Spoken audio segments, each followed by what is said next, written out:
Northern California's Bay Area.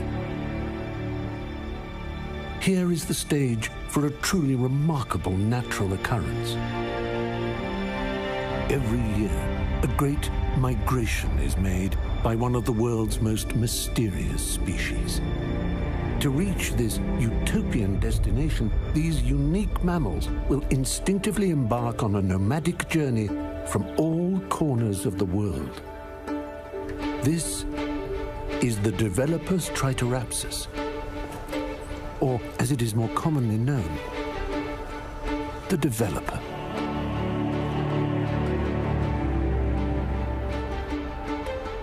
11.5 months of hibernation has taken its toll, and the sun is harsh as these nocturnal cave-dwelling creatures must greet daylight. For most, this momentous migration is their first, while for a select few, the pilgrimage is a time-honored tradition. Originating in the remote garages of Silicon Valley, developers evolved at an unprecedented speed. To understand how, we must observe them here, in their sacred temple. And so, it begins. As developers congregate at the event, access to the herd can be hard to come by. For some, blending in is easier said than done. To distinguish themselves, developers identify each other through decorative tribal symbols. These extraordinary plumages are designed to entice and attract. Here, a pack of rogue younglings at play. The safety of numbers allows them to... Oh, wait a moment. They have now entrapped an indigenous silver-crested king developer. Although tempting, one may look at, but not touch, the mane. The feeding frenzy at the great gathering. Moving in like a pack of famished piranhas, this frugal breed will spare no morsel. Those who can pull rank on prime cuts. The event culminates in what is known as the Keynote. As the doors open, a behavioral anomaly can be found. Developers running at full speed, battling to secure a coveted front row seat. Following the ceremony, the latest beta software is unleashed. Its nature at its cruelest. Only the strongest apps will survive. The many languages of the developer are a mystery to modern science. Just look at these letters, symbols, formulas, and mumbled jargon. Only these enlightened shamans can decode their true meaning. The creative bonds formed during the Great Migration will enable these geniuses to unlock our future world. The developer is, no doubt, a species scientists will continue to study for millennia.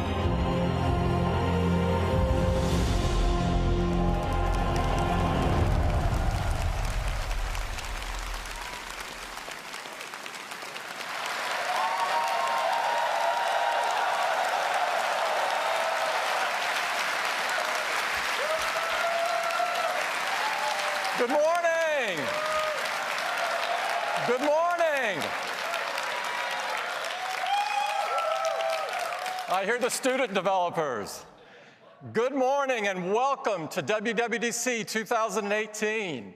It is great to be back in San Jose with everyone. We have developers here from all over the world this morning, from 77 countries. That's more than ever before.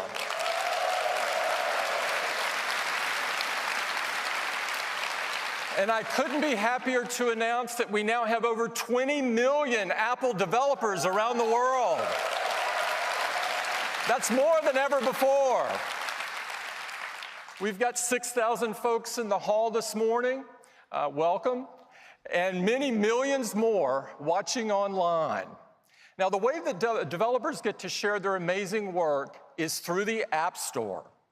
Your creativity and hard work have made the App Store the best place to get the very best apps. Next month, the App Store turns 10.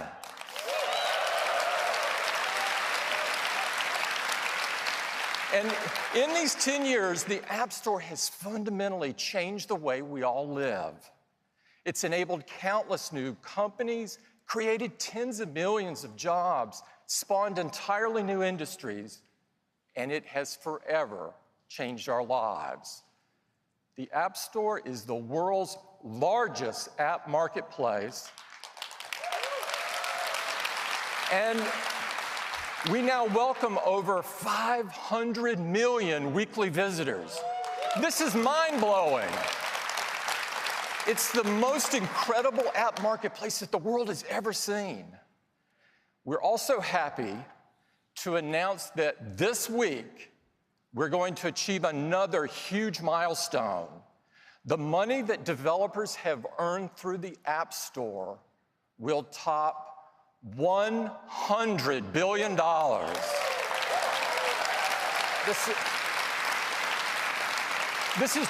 This is beyond remarkable. The App Store is clearly the best place for you to be rewarded for your hard work and creativity. Now, at Apple, we know that developers are a powerful group of creators, that they can achieve and they can develop anything that they can imagine with their code. We want more people to learn the power of code, and it all starts with Swift and Swift Playgrounds. We created Swift to make it so easy to learn to code that it was as easy as our products are to use. Swift is extremely popular. In fact, it's the fastest growing programming language out there. Now, Apple developers are already using it in huge numbers. In fact, over 350,000 apps have been written in Swift on the App Store. Now, we believe that coding is an essential skill and believe it should be offered by every school in the world. Now, learning to code has so many benefits. It develops problem-solving and critical thinking skills. That's why we created Everyone Can Code, with free teaching and learning resources so that everyone could learn to code. It's been so successful and is now available to tens of millions of students around the world. Just imagine what this new generation of coders will create. Whatever it is, I'm sure that it's going to change the world.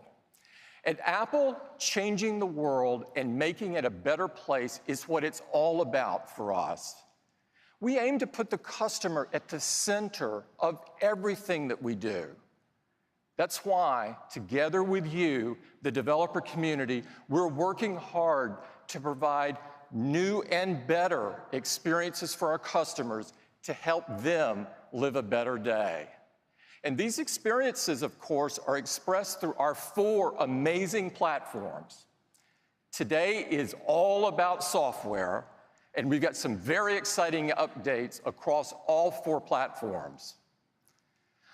We're going to get started with iOS.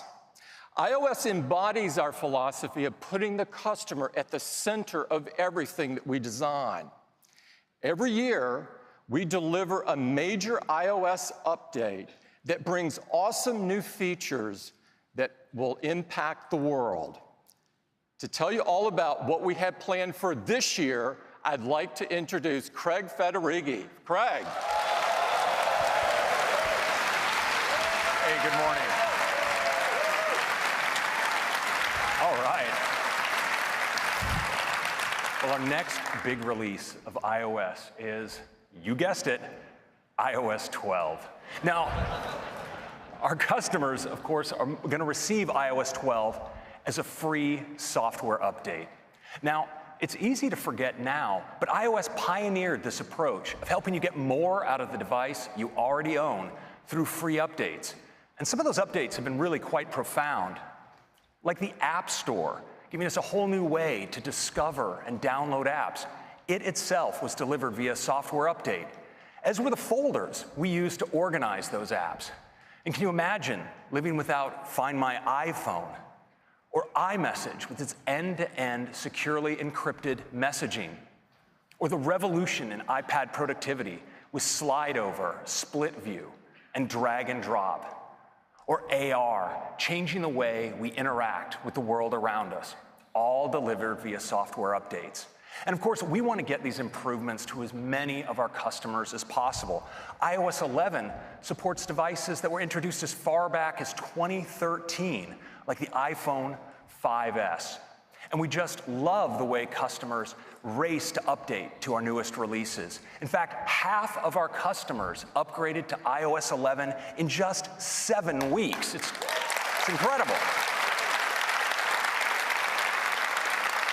Now, as we stand here today, 81% of our over 1 billion active iOS devices are running our latest release. And now, when you look at the competition, well, it's hard to say they really have a software update model. So iOS has the fastest adoption of any operating system. But what's much more important to us is customer satisfaction. And we're thrilled to report that customer sat for iOS 11 is at 95%.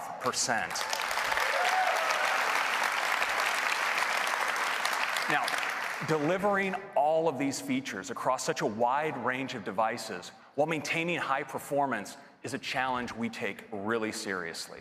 And so for iOS 12, we are doubling down on performance.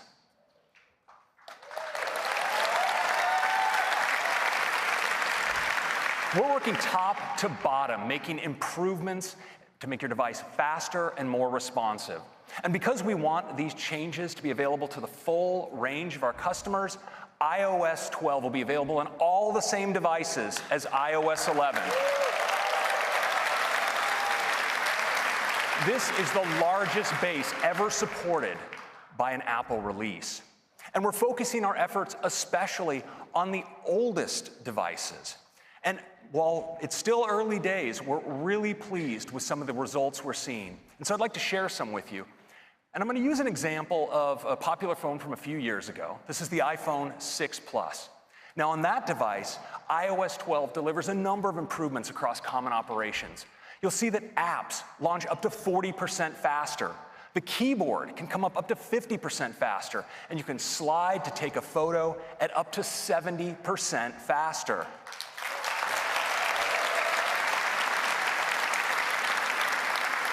Now, our deepest focus this year is optimizing the system when it's under load. And that's where you need performance the most and where iOS 12 really shines.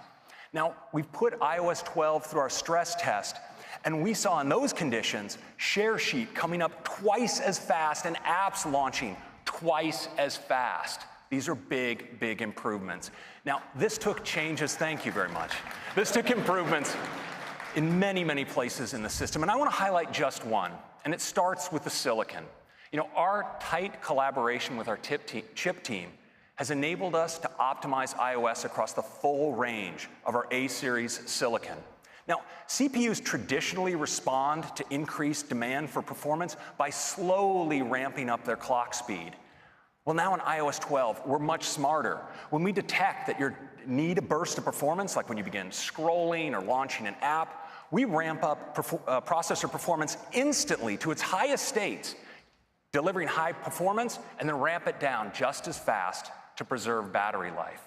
Now, these are just some of the improvements that are coming to not just our older devices, but the full range of devices. And that's a quick update on performance.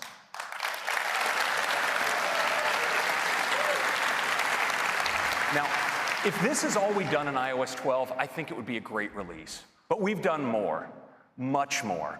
And we have a lot to cover today, and it starts with augmented reality. You know, yeah. Now, AR is transformational technology. By bringing experiences into the real world, it enables all kinds of new experiences, changing the way we have fun and the way we work. And in iOS 12, we've wanted to make an easy way to experience AR across the system. And to do that, we got together with some of the greatest minds in 3D at Pixar. And together, we created a new file format for AR. It's called USDZ. And it's a compact single file format that's optimized for sharing while retaining great 3D graphics and even animations. Now, you can use USDZ across the system, from the Files app to Safari, to even sharing them over messages and mail. And what's great is you can place these 3D objects into the real world. It's something that's like AR Quick Look. It's really awesome. Now, we want all kinds of creatives to be able to create content for AR. And so we're working with the leading companies for 3D tools and 3D libraries to bring their support for USDZ. Now, one company that's been all in on USDZ and ARKit is Adobe. And to tell you about what they're up to, I'd like to invite Abe Parasnis, their CTO, to the stage. Abe. Thanks, Craig. It's great to be here this morning. So at Adobe, we believe augmented reality is an incredibly important technology. And with ARKit, Apple is by far the most powerful platform for AR. So earlier, Craig talked about USDZ format. It's actually a pretty big deal. There is now a way to deliver AR experiences across the entire iOS experience. And so today, we are actually announcing that we are going to bring native USDZ support to Adobe's Creative Cloud. With Creative Cloud, designers and developers will now be able to use familiar apps that they know and love, like Photoshop or Dimension, to create amazing AR content and bring it easily via USDZ. And of course, we're not going to stop there. We are going to bring the power of immersive design to Creative Cloud with a new set of services and applications, including a brand new iOS application that's going to let all of you design amazing AR experiences quickly. So you will be able to bring in images, videos, text, any object from Creative Cloud directly into a native AR environment. In fact, for the first time with Creative Cloud and iOS, you will have a what you see is what you get editing in AR. It's pretty cool. So come join us this afternoon, State of the Union, where we're going to give you a sneak peek of some of these new immersive design tools for the first time. Thanks. Back to you, Craig. Thank you, Abe. Now, a critical part of enabling AR is accurate measurement. And fortunately, the precise calibration of sensors in iOS devices and our tight hardware-software integration mean that we do this really well. And we wanted to enable everyone to take advantage of this capability. So we're introducing a new app, and it's called Measure. It makes it really easy to measure objects, detect rectangles and get their dimensions, and measure lines along surfaces. And I'd like to show it to you now. Now, in looking for something to measure, I ended up digging through the attic and came upon my old suitcase from my traveling days in college. A lot of memories in here. Now, I'm actually in the Measure app. You see, I can easily measure along this suitcase by just tapping and dragging out a line like that. And check that out. It's a measurement. Now, what's really cool is I can extend these measurements. So I can just tap, drag along another edge just like that, and even take it into full 3D. Dragging down to the bottom, like that. Isn't that cool? Now, I mentioned that we could automatically detect rectangles and show you dimensions of objects. So I have a photo here, actually. It's one my mom always wanted me to travel with of me as a baby. And so, you see, what I can do with Measure is it automatically detects the dimensions of that photo. I can just tap and get, oh yeah, cute little baby, wasn't I? And you can get measurements just like that. It's really fantastic. Now, I'd like to turn now to USDZ and its support throughout the system. You know, you can experience USDZ in so many places, and one of those places is news. Now, here's an article, and we're all accustomed to seeing images in news articles, but check this out. Here you see a USDZ asset, and I can just tap on this little 3D control and jump right in and experience it. You can see the amazing animations that are possible, and of course, it's fully interactive. So I can zoom in and pan. Isn't that amazing? Now, USDZ is also great in the web. So here I am at the Fender website, and they actually let you configure your guitar with the kind of finish and pick guard that you want. So I can select a configuration option here, and then I can see the guitar I've configured. So I'm just gonna tap in. Of course, I can see the guitar here, but wouldn't it be cool if I could see it in the real world, in its real size? Well, there it is. Check that out. I think I'm going to capture that for posterity.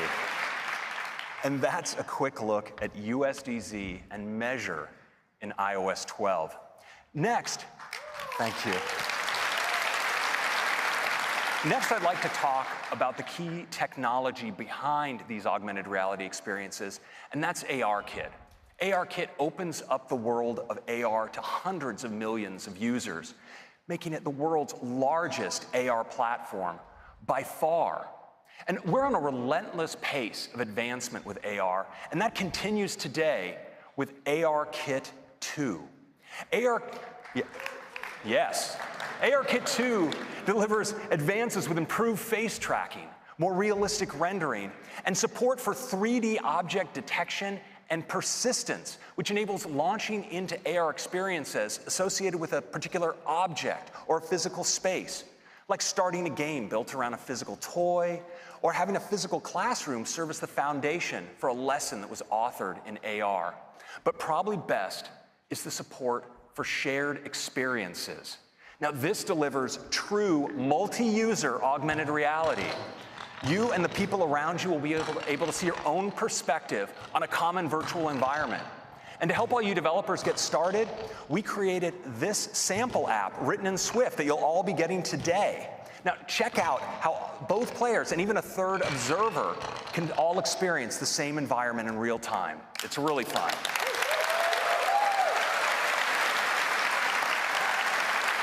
Now, we've also brought in a select few developers into our labs over the last couple weeks to work with ARKit, and they love it. Now, one of them is Lego, and what they've done is so fun, you just need to see it. So I'm pleased to invite Martin Sanders, Director of Innovation of Lego, to the stage to give you a live demonstration. Martin. That's great, thank you very much. Creating and playing with physical Lego sets brings great joy to millions of children and Lego fans all over the world. And now, with ARKit 2, we get to expand those creative possibilities like never before and take things beyond the physical. What we try to do is combine physical and digital together to really open up those creative play possibilities. Because our Lego sets are really the start point for all of those children's imaginations. And when we get a chance to really embed ARKit 2, it takes it to the next level. Let me show you what I mean. Here we have Assembly Square. It's one of our Lego creator sets. And already it has so many great details, it's awesome to play with. But wouldn't it be great if we could take things even further? Well now, with 3D object detection, we get to recognize our models and bring them to life.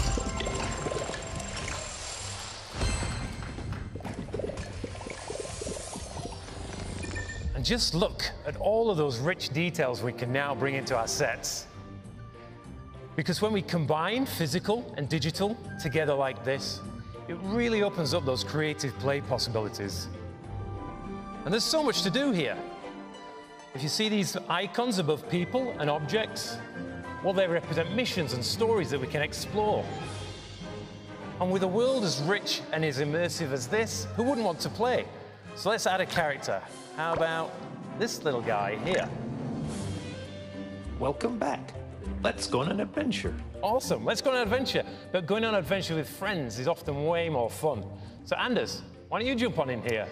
I'm always up for an adventure. Perfect. Because now, with ARKit 2's multi-user support, we get to play with up to 4 friends in the same space. Let's go ahead and add a few things from our collection, Anders. Okay, I will add a bank over here. Very nice, I like it. How about taking this for a spin? Ah, that's cool. Because just look at all those rich details you can see on the outside of the building, and even on the inside. Yeah, I think I'm going to add this guy. He's definitely going to keep the bank safe. Oh look, my character's hungry. Let's take him over to the bakery. Well, let's see what they have. Because now with ARKit 2, we get to see inside our physical creations and check out all the details that were hidden before. Got a ballerina, little music session going on, and looks like a bathroom or something. Oops, sorry. Moving on. Oh, another play trigger in the bakery. Let's see what happens when I click on this. Oh, that doesn't look too good. Anders, we've got a situation. I'm going to need your help over here. Okay, I've got a fire truck. Perfect. You put out those flames while, oh dear. Somebody's got themselves trapped on the roof. So I'm going to use this helicopter to go and pick up these clowns. How you getting on down there, Anders? I'm almost done. Great, those guys are safe. And the flames look like they're almost out. Perfect, we did it. Yeah, and what? Good job, Anders. And we even unlocked a new item for our collection. But the fun doesn't need to end there, because with ARKit 2, we get to save our entire world back into our physical set and pick up where we left off. Right, that's awesome. So much fun. But what makes this truly amazing is that with just a single Lego creation and ARKit 2, it really opens up those creative play possibilities. So look out for more Lego AR experiences in the App Store later this year. Thank you very much, everybody. Awesome. Isn't that great? So that's our update on AR in iOS 12. Next, I'd like to turn to photos. You know, over 1 trillion photos are captured on iPhone each year. And photos is the best way to relive and share those moments. This year, we're making photos even better, and it starts with search. Search has powerful object and scene recognition. It lets you search for photos based on things like searching for cars, or dogs, or flowers, and it's a great way to explore your library. But in iOS 12, search now starts working for you even before you start typing with search suggestions. It'll highlight things for you like key moments and people that are important to you, places where you've taken some great photos, and even categories of photos like hiking and water sports. And search is much more powerful than ever. You can search for places by business name. So you could search for SF MoMA or even a broad category like museum. And Photos indexes over 4 million events by time and place, things like sporting events and concerts. And so you can search for them and find photos you took at those events. And search is super powerful. You can now search for multiple search terms like surfing and vacation, and even get suggestions for additional search terms to help you find exactly what you're looking for. And now in iOS 12, we have an all-new tab. It's called For You. And with For You, you have all of your memories, those great memory movies, but more, like featured photos, highlighting a photo that you took on this day in past years. And effect suggestions, for instance, suggesting looping a live photo or applying a new portrait effect to one of your portrait photos. And we even highlight your shared album activity. Now, when it comes to sharing, there are many ways you can share photos, But our focus is on sharing great photos with the people you care about most. And that's why this year in For You, we've added sharing suggestions. So imagine you've gone out for a great dinner with some friends and you took some photos. Well, afterwards in For You, you'll see a suggestion like this to share those photos. If you tap in, you'll see that Photos is even recommending a set of photos from that set that you might want to share, and suggest who you might want to share them with, based in part by the people that appeared in the photos. When you share them, they're shared at full resolution out of your iCloud photo library, and when your friend receives them, something really magical happens. Their phone searches their libraries for other photos they took at that event and suggests that they share them back to you, so you both can end up with the full set.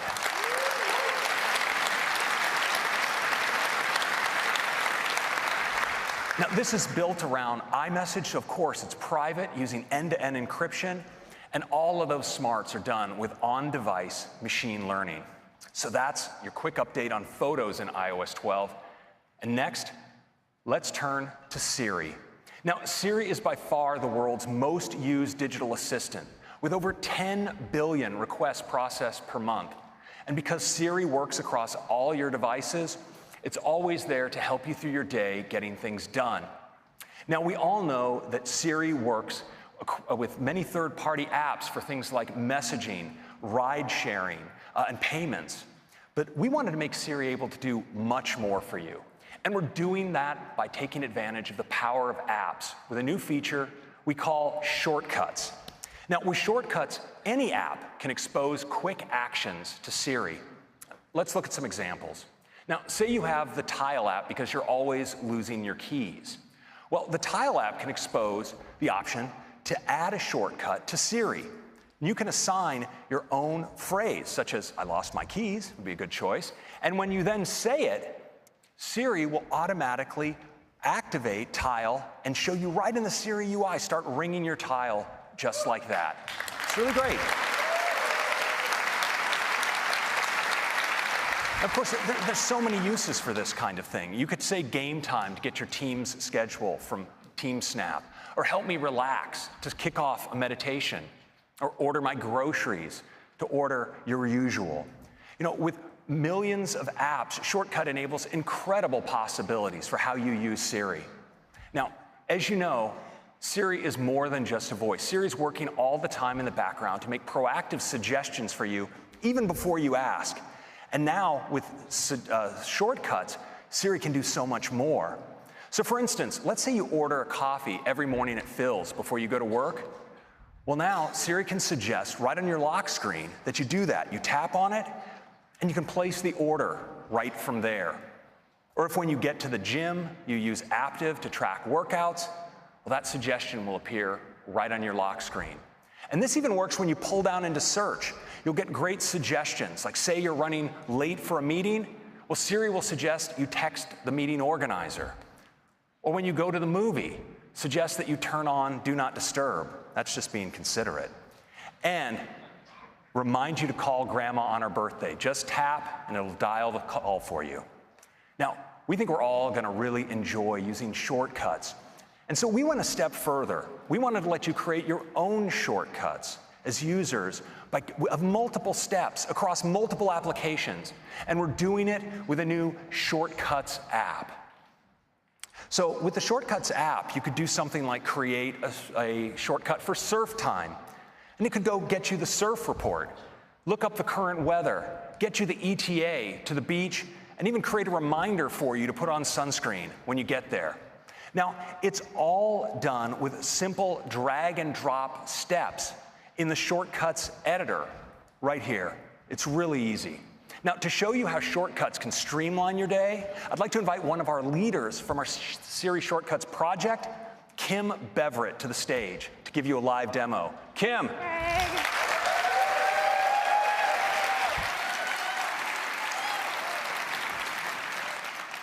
I am so stoked to show you Siri Shortcuts. To do that, I'm going to walk you through my day. So imagine it's the morning, I'm headed to work, and I pick up my phone, and I see this suggestion from Phil's Coffee.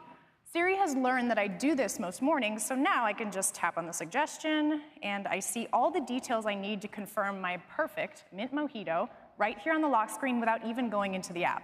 So let's get caffeinated, and I'm done. Fast forward a little bit, and I'm sitting at my desk at my office, and I need to know when my next meeting is. I'll go to the Up Next widget, and it looks like I am running a little late for a rather important meeting, so I should probably let someone know.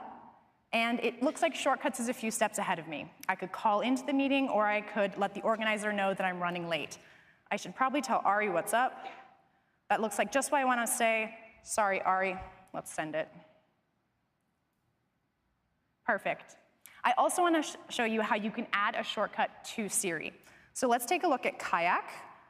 I keep all of my travel details in Kayak. Most important is my post-WWDC relaxation trip to Los Angeles. You can see I've got my flight, my hotel, all the details, everything I need, but what I really want is to be able to use this and get to this information with my voice while I'm on the go. So let's head back, and I can just tap Add to Siri, record my custom phrase, travel plans. And I'm done. So now, when I land at the airport and I'm about to get in the cab and I could really use that hotel address, I can just say, travel plans. Kayak says, your hotel is at 929 South Broadway. You can check in after 3 p.m. Isn't that cool? It's pretty cool.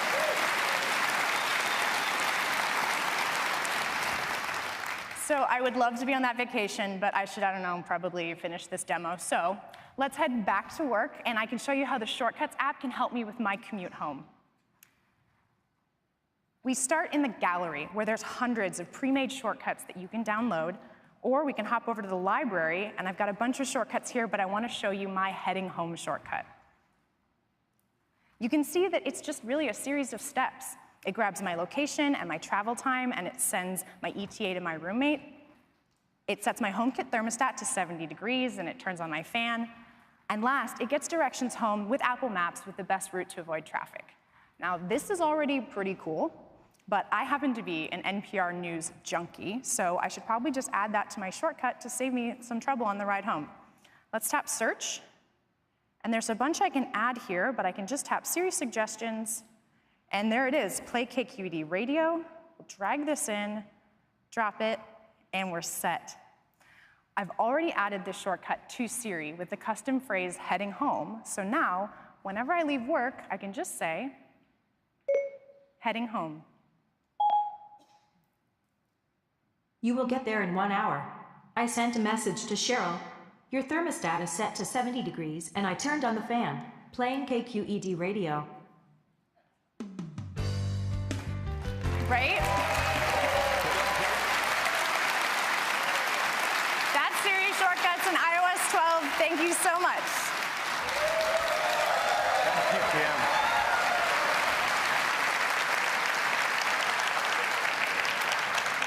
And that's Siri Shortcuts. It works on iPhone and iPad, and of course, you can run your shortcuts from your HomePod and your Apple Watch. That's your quick update on Siri. Next, let's talk about apps. And to tell you about the latest, I'm going to hand it off to Susan. Susan. Hello.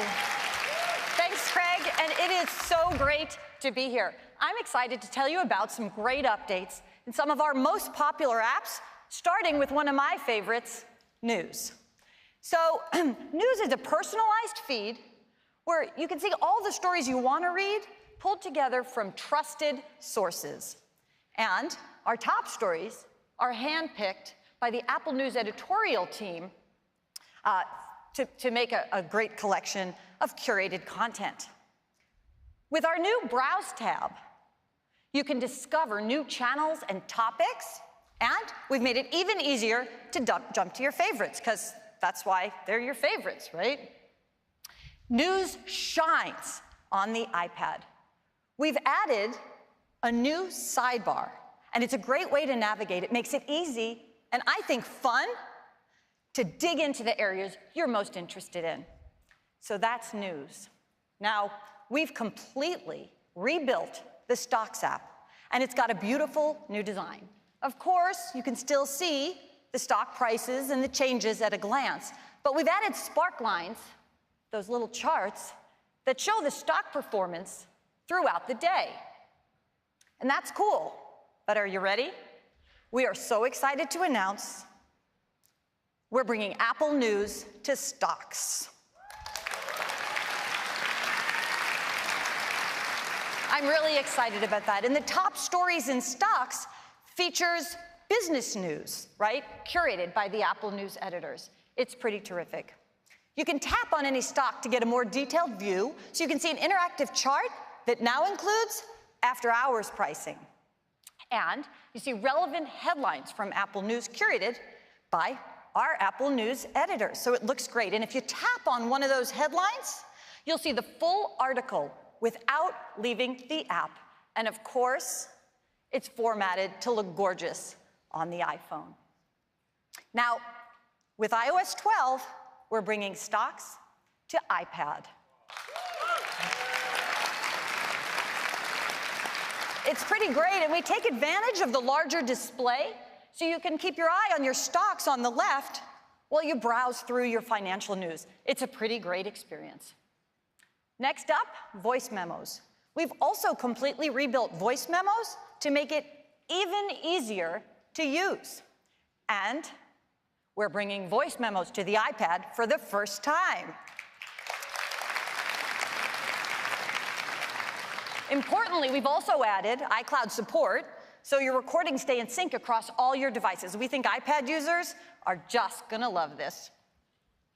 And we think that iBooks is the best way to discover and experience ebooks, as well as audiobooks. And with iOS 12, we're introducing an all-new design. And we think the update is so great, we're calling it Apple Books, a new name. Very dramatic. We dropped the I. Apple Books has some great new features. For example, Reading Now, with a preview that makes it really easy for you to pick up reading right where you left off. And there's so much more, including a stunning new store that makes browsing through your ebooks and audiobooks better than ever.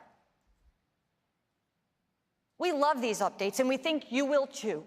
But we also have a smart and safe way to use your apps in the car. I think you know I'm talking about CarPlay. CarPlay already supports third-party audio and voice messaging, voice calling and messaging apps. You probably know that. But what you might not know is with iOS 12, CarPlay will also support third-party navigation apps.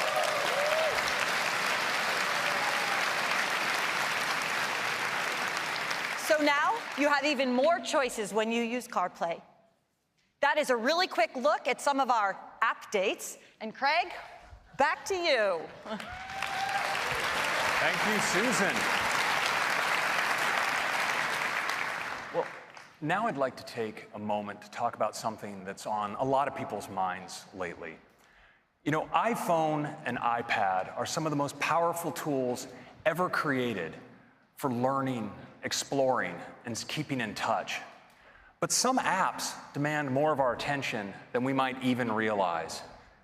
They beg us to use our phone when we really should be occupying ourselves with something else. They send us flurries of notifications, trying to draw us in for fear of missing out. And some of us, it's become such a habit that, we might not even recognize just how distracted we become. Well, we've thought deeply about this. And today, we're announcing a comprehensive set of built-in features to help you limit distraction, focus, and understand how you're spending your time, and balance the many things that are important to you.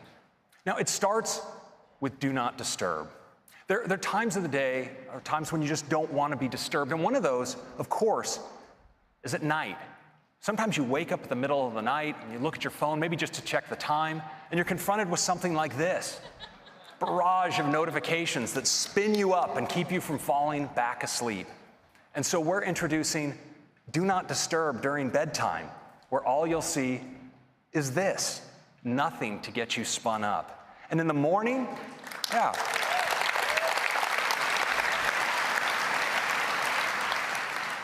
In the morning, when you wake up, you're gently eased into your day. You can tap when you want to start confronting those notifications. Now, we've all found ourselves in situations like this. Now, rest assured, he stuck the landing on this one. But now, Do Not Disturb can help. And we made it easier than ever to use Do Not Disturb, because now we have a great new mode where when you press into Do Not Disturb in Control Center, you can set an ending time for Do Not Disturb for when you leave a particular location or when an event ends on your calendar. So I think we're all going to be using Do Not Disturb a bunch more. Now, next I want to talk about notifications. Now, notifications help keep us informed and connected to important things that happen throughout the day. And we'd like to give you more control over how many notifications you receive. And so we're enabling what we call instant tuning for notifications right from the lock screen. You can press in to a notification, and from there you can decide to send future notifications from that app directly to Notification Center, bypassing your lock screen, or turn them off altogether. And Siri will even help by suggesting that you turn off notifications for apps that you're no longer using. Now, we also wanted to give you help managing large numbers of notifications. So I'm thrilled to announce that we're bringing to iOS support for grouped notifications.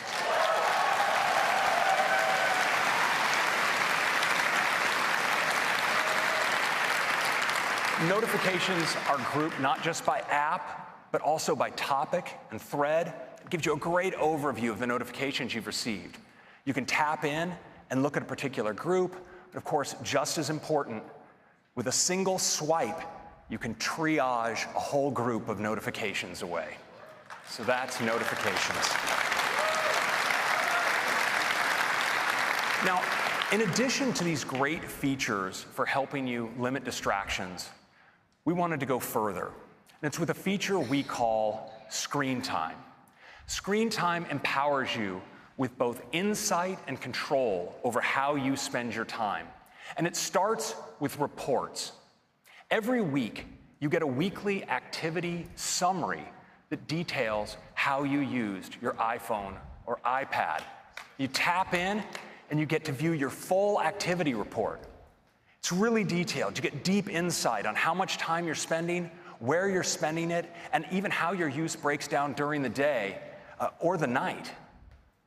You get a summary of the time you're spending in apps, how much time you're spending, how often per hour you're picking up your phone and what's drawing you in, and what apps are sending you the most notifications. Now, equipped with this insight, you can make decisions about how much time you want to spend with your device each day. But we know there are people who would like a little extra help in managing their use of apps. And for them, we've created app limits. So if in your activity report, you see an app where you might want to be spending a little bit less time, well, you can set your own limit. And then during the day, when you're using the app, you'll receive a helpful notification letting you know time is almost up.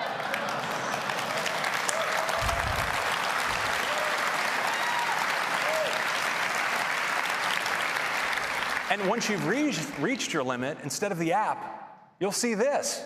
It's time to move on. Now, we'll let you grant yourself an extension if you want, but we'll give you a reminder later to move along. Now, this is also in sync across your iPhone and iPad, so your limits apply to your total usage. And we think this is going to be helpful for many people, but especially for some kids. And we know this is something that can help families achieve the right balance for them. And of course, it starts with providing your kids with great information, so they get an activity report of their own. But as a parent, you get one as well on your device. And based on what you see, you have the option of creating allowances. And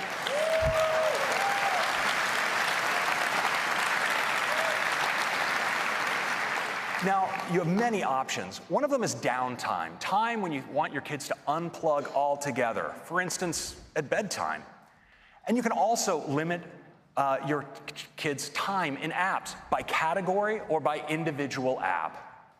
Now, there's some apps you may want to always allow them to use. For instance, you may want them to be able to get at the phone at all times so they can contact you. Or you may want to give them access to educational apps.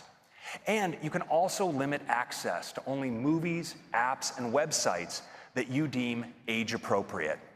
Now, this works, of course, across their iPhone and iPad, and it uses family sharing, so it's super easy to set up. And you can manage it all remotely from your parental device.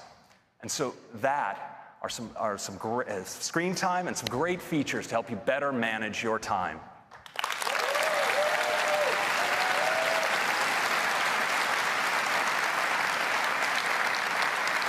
Now, next, I'd like to talk about one of the most important uses of our devices, and that's communication. And we'll start with messages.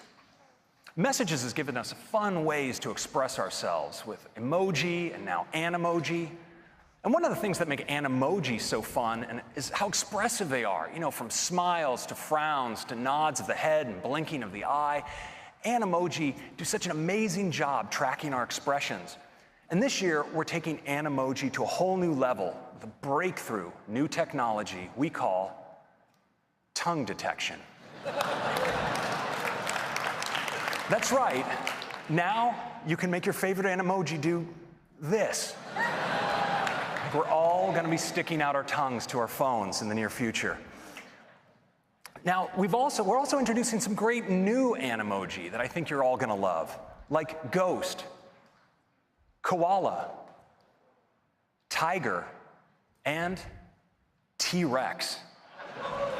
But we wanted to take Animoji even further by making them even more personal. So I'm thrilled today to announce the arrival of the era of Memoji. That's right. With Memoji, you can create your very own personalized Animoji.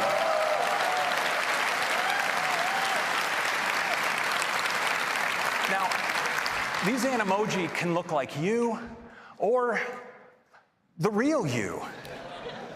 And we've worked hard to build a deep set of customization options to let our customers create an incredibly diverse set of Memoji. It's really incredible what you can create. And we've designed a beautiful new experience to create these Memoji that makes the process fun and easy.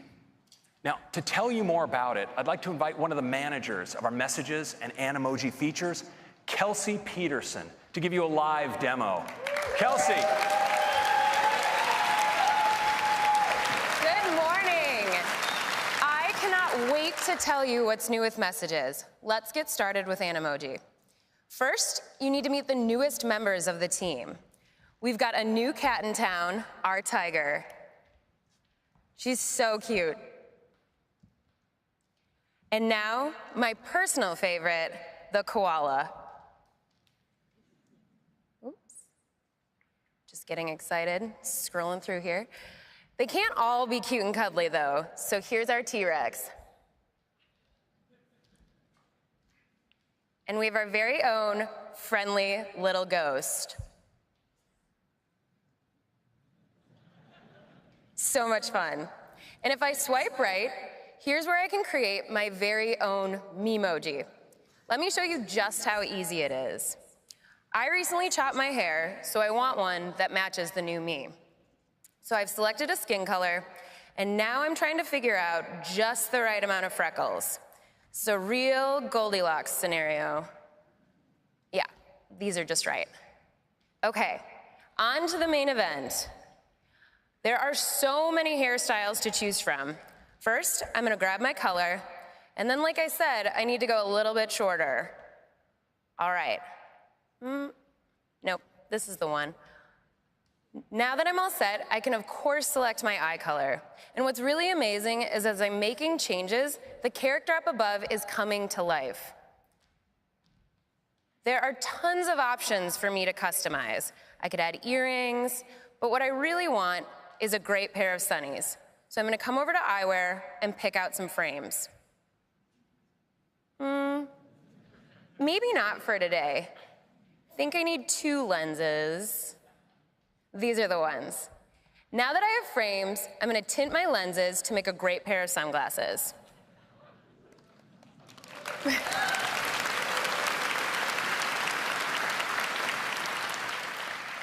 Perfect. Okay, I think I'm all set. I'll tap done, which saves my brandly created Memoji right here into the drawer alongside the rest of my team. And that's how simple it is to create your very own Memoji.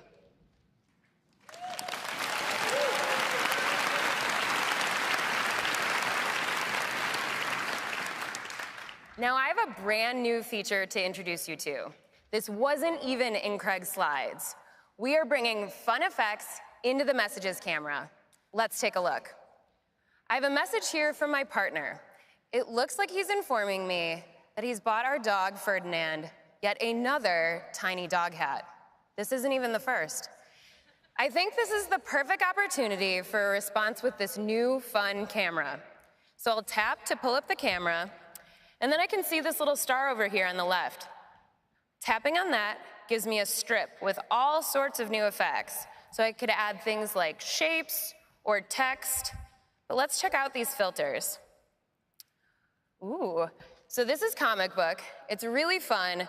But for a response about a tiny dog hat, I think I'm gonna go in a different artistic direction. So what I really need to do is add a sticker from one of my favorite sticker packs.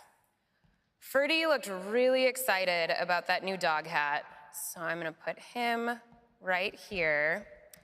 And now we have an all-new way for you to use Animoji.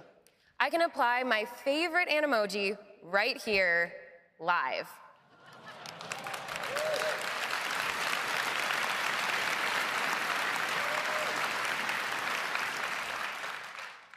Here's the Memoji I just created. But I actually have just the one.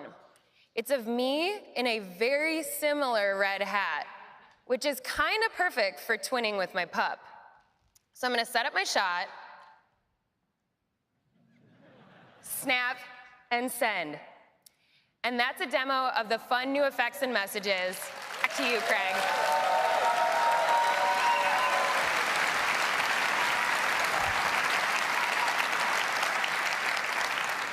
So that's Memoji and some fun new effects in the camera and messages. Next, let's talk about FaceTime. Yeah. FaceTime is the way that so many of us connect with the people in our lives and share some of our most important moments. And it's helped us deepen our connection with people important to us wherever they are. And of course, it's a fun place just to hang out.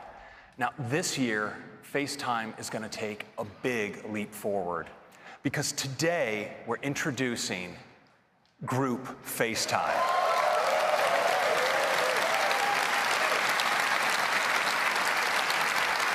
Now, you'll be able to FaceTime with 2 people, 3 people, actually up to 32 simultaneous participants.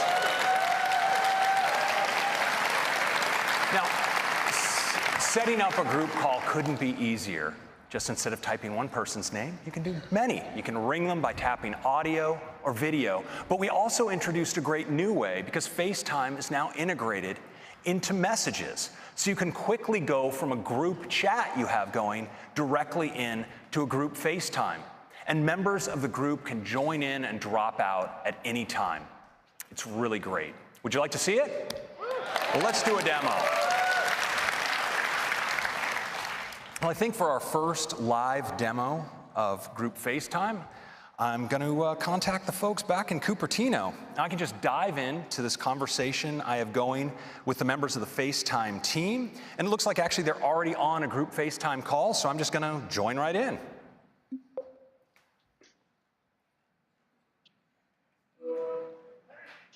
Hey, everybody. Hey, Craig. Check it out.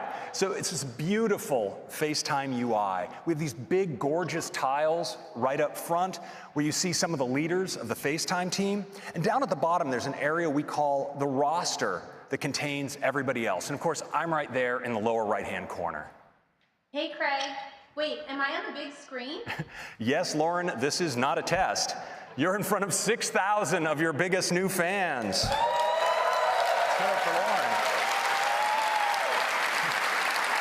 Now, what you probably noticed is when Lauren spoke, her tile automatically got larger to reflect her prominence in the conversation. This is totally automatic.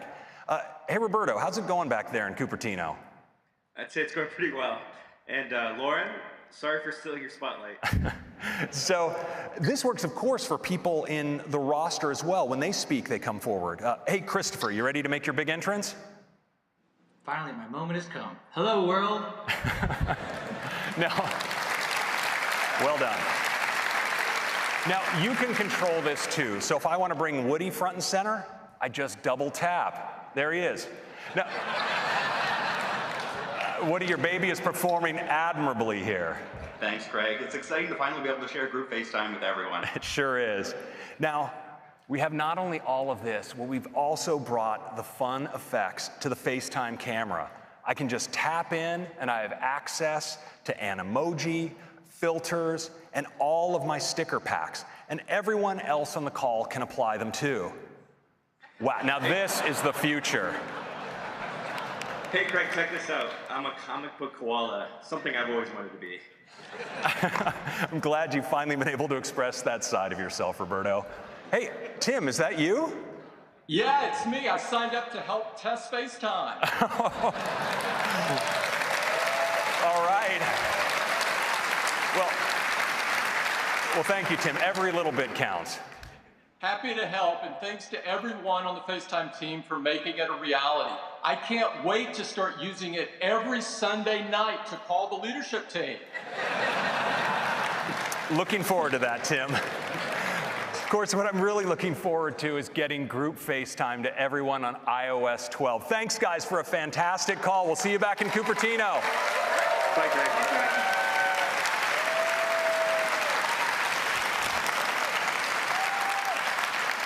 So that's group FaceTime. It works on iPhone, iPad, and Mac, and you can even answer in audio on your wrist on your Apple Watch. So that's FaceTime and messages, and this is iOS 12. Improved performance, new AR experiences, Siri suggestions, screen time, Memoji and fun effects in the messages camera, and group FaceTime. I hope you like it. I'm going to hand it back to Tim. Thank you. Thank you, Craig. iOS 12 looks fantastic, and we can't wait for everyone to get their hands on it.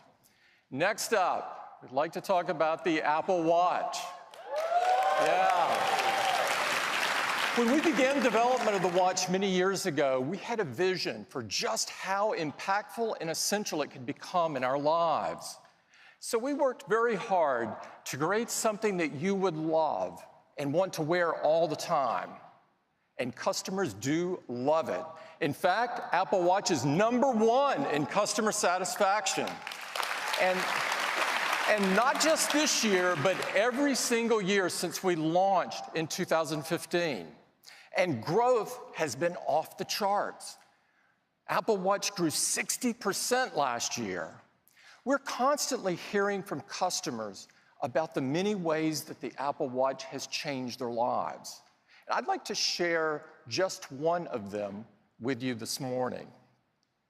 Mary Dobjan was boating with her husband, John, when due to a medical condition, all of John's muscles went completely limp, and he fell into the ice-cold water. With her arms wrapped around John to keep him from drowning, Mary could not reach her phone to call for help. But with her Apple Watch, she was able to call Siri, or to use Siri to call 911. Rescuers soon arrived and saved John's life.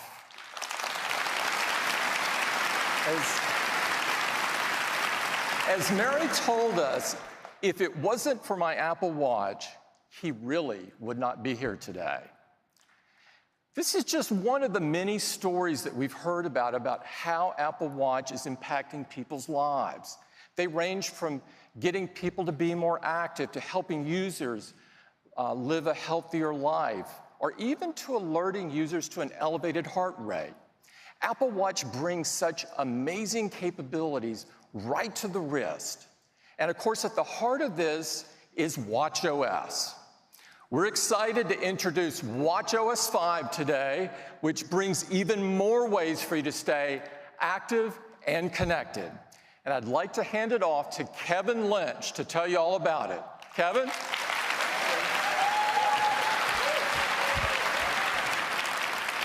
Good morning. You know, stories like that about how Apple Watch is supporting people around the world in even extreme situations like Mary and John's, but also in their daily lives, is really super motivating to us as a team. And there are things you do every day that shape your life. And Apple Watch has two key areas it's working to help you support those activities every day. First, staying active to increase your well-being and health. And second, being connected to the people and the information that you care most about. We're moving watchOS forward in both of these areas. Let's start with health and fitness. Now, much of the power in the health and fitness features that we put in Watch are really empowered by the investment we do to make sure the data you see is accurate. The data from our custom-built heart rate sensor, accelerometer, gyro, GPS are all thoroughly validated. In fact, from our fitness lab, we've studied over 6 terabytes of data, where 12,000 study participants logged over 90,000 hours of sessions. They actually burned 2.3 million calories doing this. We believe this is the largest biometric data collection of its kind. And we take this information and we work to integrate this seamlessly with the user experience. So when you raise your wrist and you look at your activity rings, the information is not only accurate, but it's also meaningful to you. And we really love hearing about your focus on closing these rings.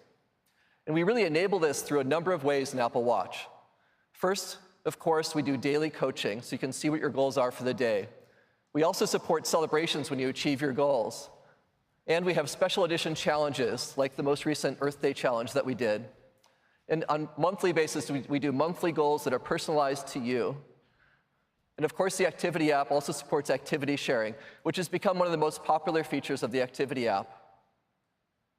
Many of you love the excitement of good old-fashioned competition, though.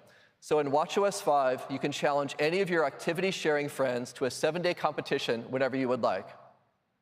And if they accept, you each try to win the week by closing your rings and earning points. You earn 1 point for each % of a ring that you close. And while you're in the middle of a competition, your progress notifications are updated to not only show you the progress your friend's making, but also where you stand in the competition. And when you win, you receive a new award. We're really excited about this addition, and if you're competitive, it gives you a whole new way to enjoy the Activity app. Now, when you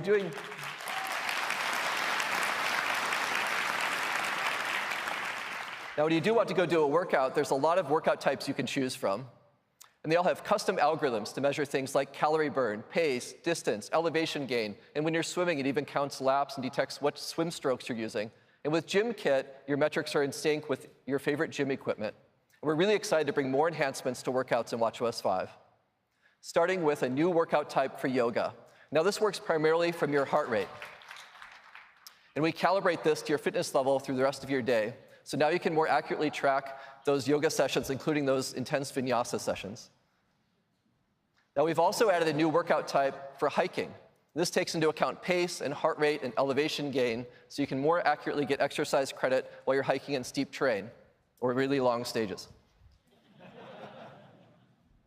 And Apple Watch has become a really great running companion, especially now that we've added GPS and cellular and music streaming. We're making this an even better experience now for training runs and races.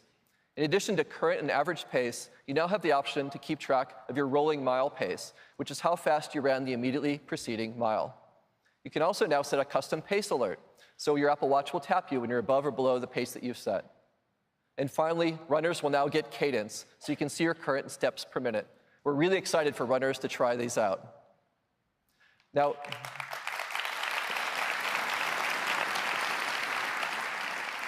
there's sometimes when you forget to start a workout on Watch, but you've started working out.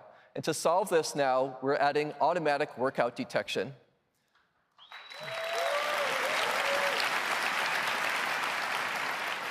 So your Apple Watch will now offer to start tracking a workout if it senses that you're beginning one. And even if you press start sometime after you began working out, you'll get retroactive credit for the workouts that you did.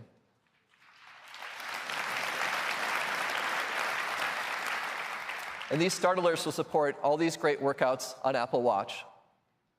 Now, when you reduce the intensity of your movement or your heart rate decreases, but you forget to end your workout, of course, Watch will also detect that and suggest that you stop.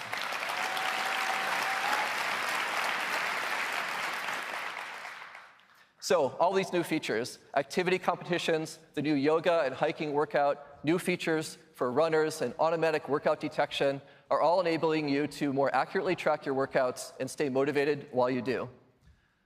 Now let's talk about being connected. Apple Watch enables you to remain in the moment while also easily connected to the people and information that you care about. And the introduction of cellular made this even better. You can stay connected even when you're going out for an evening, running some errands, or even going for a swim. Or stay in touch when your phone might not be easily available to you. And staying connected with people you love is something that our customers love about Apple Watch. You can easily make or receive a phone call, and you can hear the emotion and tone on the other end of the voice as you talk in real time. Or you can use messages to have impromptu, short conversations with loved ones in a message thread. In watchOS 5, you'll have an entirely new way to communicate on your watch. That's real-time voice, but with the spontaneity of short messaging. Did you steal my chips? Maybe. I cannot wait till you go to college. Introducing Walkie Talkie.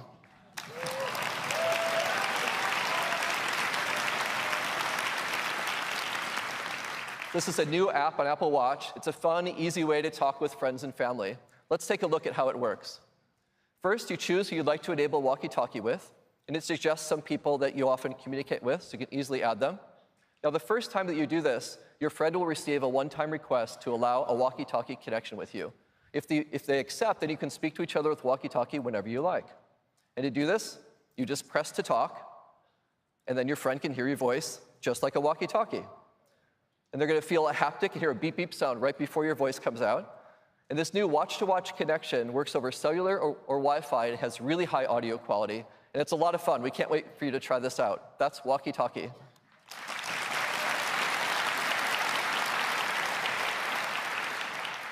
Now, last year, we introduced a Siri watch face, which presents the right information to you at the right time. And Siri does this using machine learning, so it's going to get better at predicting your actions over time by combining inputs like the time of day, your location, your daily routines, or which apps you use when. We're making some great enhancements to the Siri watch face now. First, we're adding new content. So now you can get live sports scores, you can get commute time home or to work, or you can see your heart rate, for example, after a workout, or your resting heart rate. And we're also adding Siri shortcuts. Those shortcuts you saw coming to iOS 12 are also going to be available in watchOS. So in addition to getting relevant information, you'll also receive predicted shortcuts right on the Siri watch face. So at a wrist raise, you'll be able to directly do things like turn on your leaving home scene, or start an outdoor walk, or play your favorite morning playlist. And these shortcuts appear based on whether you typically do those actions at those times. So super easy now to just tap and do those actions. Also, for the first time, you can now use third-party apps on the Siri watch face. So now you can see both relevant content and shortcuts from your favorite apps.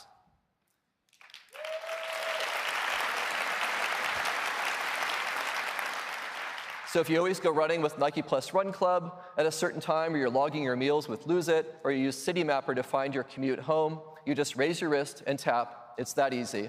So new content, support for shortcuts, and third-party apps making for an even more powerful Siri watch face. Now, currently, to talk to Siri, you raise your wrist and you say, "Hey, Siri." And when you think about this, it's quite a strong signal when you raise your wrist and talk to your watch. It's kind of like when someone's standing right in front of you. You don't need to say, "Hey," because you have their attention already. So we're bringing this same social cue to Siri on the watch. So you no longer need to say, "Hey, Siri." You just raise your wrist and talk to Siri.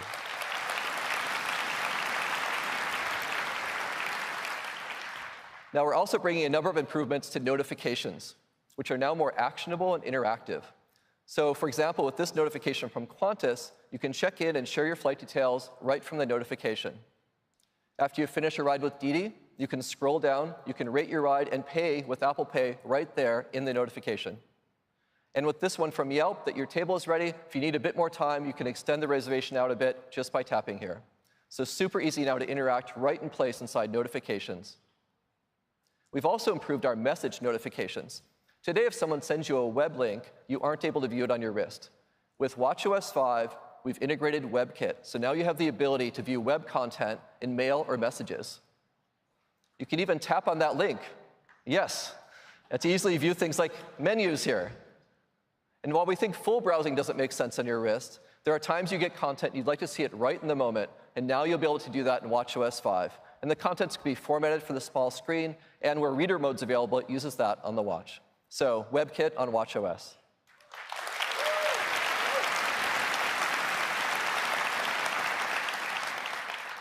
Now, with watchOS 4, we introduced an entirely new way to listen to music while you're on the go. You can stream 48 million songs on your wrist with Apple Music, or you can listen to automatically synced and curated playlists. And now, with watchOS 5, we're giving you even more to listen to. That's right. The Apple Podcasts app is coming to Apple Watch. Upcoming episodes from subscribed podcasts will be automatically synced to your watch, so you can get them right there. Or you can just ask Siri to stream a podcast for you, and it'll start playing. And playback resumes across all your devices, so you can continue just where you left off. So that's podcasts. Now, those are the great new features coming in watchOS 5 to stay connected with people and information that you care most about. Interactive notifications, web content, new content and shortcuts in the Siri face, podcasts, and of course, walkie-talkie. Now, we'd like to show you this stuff live in action, and we thought we'd increase the challenge a bit in our live demo here today to keep it interesting. So Jules, who helps lead our fitness experiences, is actually going to do the demo while biking.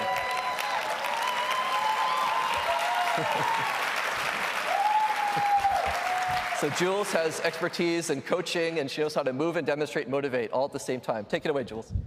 Thank you, Kevin. I've got some great stuff to show you that I think you're really going to love. And bonus is I get to work on closing my rings while I do it. So first, I'm super excited to show you how easy it is to start a workout with GymKit. I just tap to connect and accept on the watch. And now I can control and start the workout right here from the console on the bike. All of my data between the watch and the bike is in sync, and all of my workout metrics are accurate. Now, I wouldn't typically be trying to demo things for you and sneak in a workout at the same time, but I want to show you activity competitions. And to do that, I need to keep moving. This morning, I got this notification, and it says, your competition with Jay is down to the last day, and it's a close one. Have you got what it takes to win? Have I got what it takes? You bet I do. But if I scroll down, I can see that Jay has moved ahead of me by a couple of points, and that's not okay because this thing ends tonight. So I think I'm going to add a little resistance to this workout here and work to earn as many points as possible and move ahead of Jay by the time this demo's done. I can simply tap here and send him a little smack talk to let him know I'm coming for him. Let me show you interactive notifications because I have dinner reservations tonight that I made through Yelp. If all goes well here, I'm going to go out with my girlfriends from work to celebrate. And because we all know that Jay's going to lose this competition, maybe I should invite him along so it can be his treat. Now I can simply add to the number of guests and confirm right here in the app without ever having to open it. It's that simple. Now in watchOS 5, notifications from apps are smartly grouped together. And here are a couple messages from my friend Catherine. We're trying to get to a yoga retreat this summer, and it looks like she sent me a link. Now I can tap it here and see if she's found somewhere great for us to go. Oh yeah, this looks beautiful. I'm already in, but I could continue to scroll through the site, maybe read a little bit more about the retreat, even check the dates to make sure that they work. And I can do all that right here from my wrist.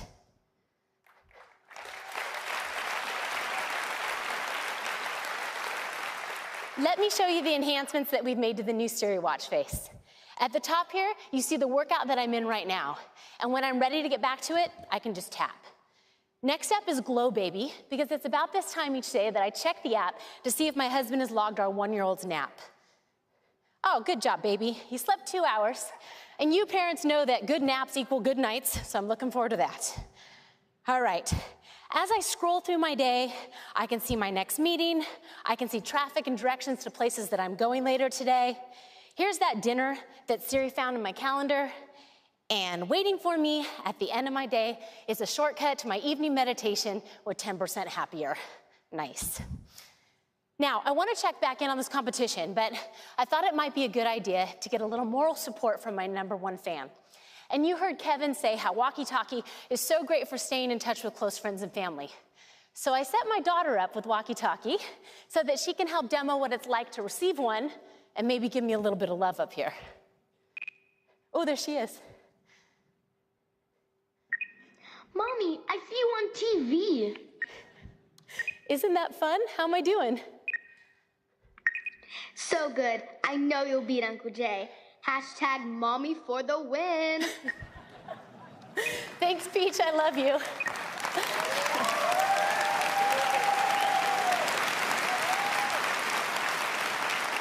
And that's how walkie-talkie works. All right, the time is now to check in on this competition and see if I have done enough to pull ahead. I'm gonna tap into activity and swipe over to see the score. Oh, yes. Sorry, Jay, but the day is still young. Thanks, everybody, and back to you, Kevin.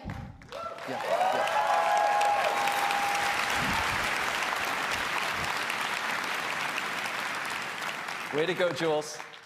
So in watchOS 5, we've enabled even deeper integration on the watch for apps, enabling them to work right in the moment. And apps can include interactive controls within notifications, so you can quickly do more without even opening an app, like extend your parking with Pay by Phone. And with shortcuts, there's also new opportunities for third-party apps to appear on Apple Watch right on the watch face. You can tap on a shortcut on the Siri face to order coffee, rent a bike, or pick up where you left off in a workout. You can even use your custom Siri commands that you created on your phone to speak on your watch. And for native apps building rich experiences, we've improved the Workout API for greater performance, and we've added the ability for third-party apps to play background audio.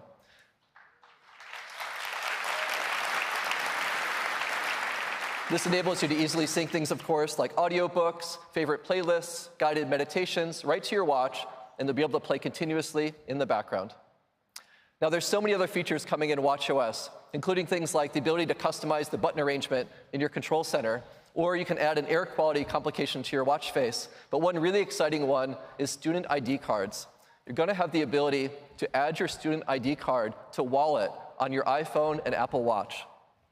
And this works by simply holding your watch near a reader. Anywhere you can use your student ID cards on and off campus, you can get access to places like your dorm or the library or events on campus. You can even pay for things like snacks or laundry or dinners. And this works with your watch or your phone, and it will be available this fall, starting with these universities, and will expand to more campuses over time.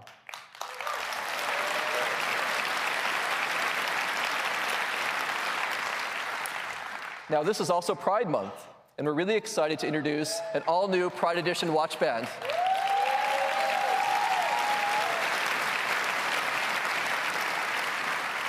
And we didn't stop there. We made a beautiful new face that matches perfectly with the band.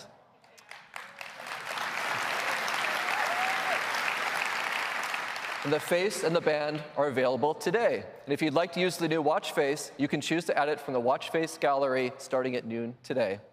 That's just some of what's coming in watchOS 5. Thank you very much. Back to Tim. Thanks, Kevin. Thank you, Kevin. watchOS just keeps getting better and better, and we're excited for you to try all of these great new features to help you stay more active and connected. Next up is Apple TV. Last September, we introduced Apple TV 4K, and our customers love it. Since its introduction, the Apple TV business has grown an incredible 50%. Today, we've got some great new enhancements to Apple TV 4K and tvOS, and we think you're going to love them.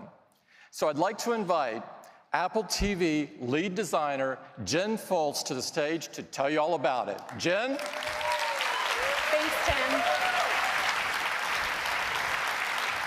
Apple TV is built on an incredible platform, tvOS.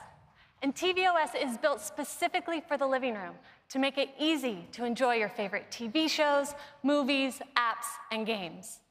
Now, as Tim mentioned, last September, we introduced Apple TV 4K, with the goal of bringing the highest quality cinematic experience right to your home.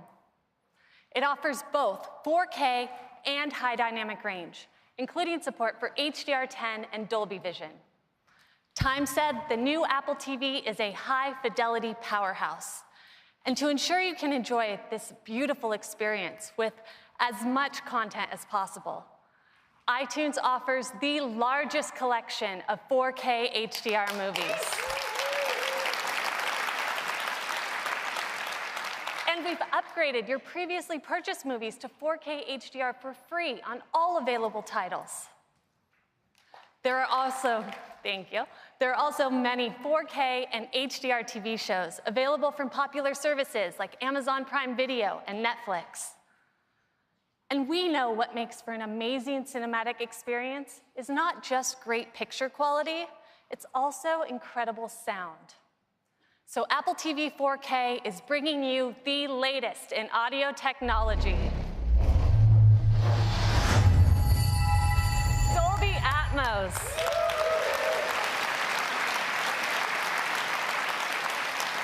With Atmos, you get room-filling sound, the perfect complement to the stunning visuals of Apple TV 4K. Now, what makes Atmos so special is that unlike a traditional surround sound setup where sound is assigned to channels like the left or the right, Dolby Atmos has the ability to completely immerse you. Atmos moves sound in three-dimensional space, creating an experience with powerful audio that flows all around you. It puts you right in the center of the action. All this with a home theater setup as simple as a Dolby Atmos-enabled soundbar and an Apple TV 4K. In fact, Apple TV 4K is the only streaming player to be both Dolby Vision and Dolby Atmos certified.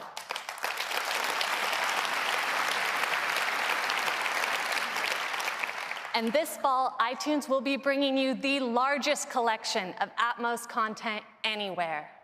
And just like with 4K HDR, your iTunes libraries will be upgraded to include Dolby Atmos on all supported titles for free. Now, of course, these movies and so much more are available in the Apple TV app. The Apple TV app is the center of your video experience, a single place to find and watch what you love across your favorite apps. It's on Apple TV, iPad, and iPhone, where you can find not only on-demand TV shows and movies, but also live content, including sports. The Apple TV app now offers a huge range of live sports. And we've added live news to make it even easier to stay current. The addition of live sports and news providers brings the coverage of the TV app to over 100 video channels, giving you a massive selection of content all in one place. With all this, Apple TV is the best box to connect to your TV. And that's now more true than ever, as more and more cable companies fundamentally shift how video gets to your TV.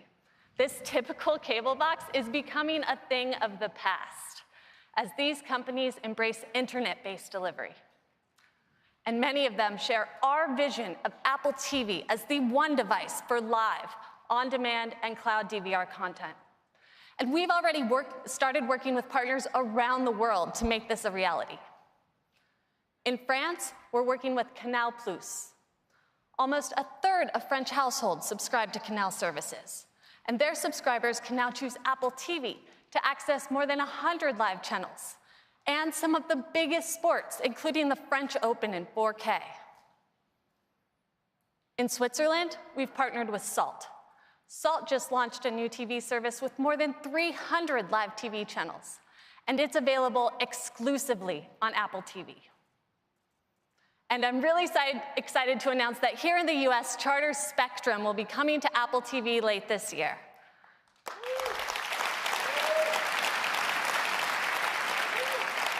That means that up to 50 million homes will be able to choose Apple TV to access all their live channels and thousands of on-demand programs.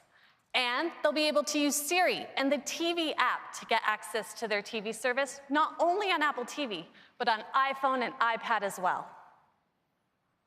Now, with nearly any cable subscription, you can get access to dozens of video channels, like ESPN, Showtime, NBC, and many more. But it used to be really painful to set up, having to authenticate each app individually. I'm sure all of you have seen that 6-digit code you have to go online and type into a web browser. Well, last year we introduced single sign-on. Enter your cable credentials only once, and we unlock all of the apps your subscription supports. Well, now we're making it even easier with zero sign-on.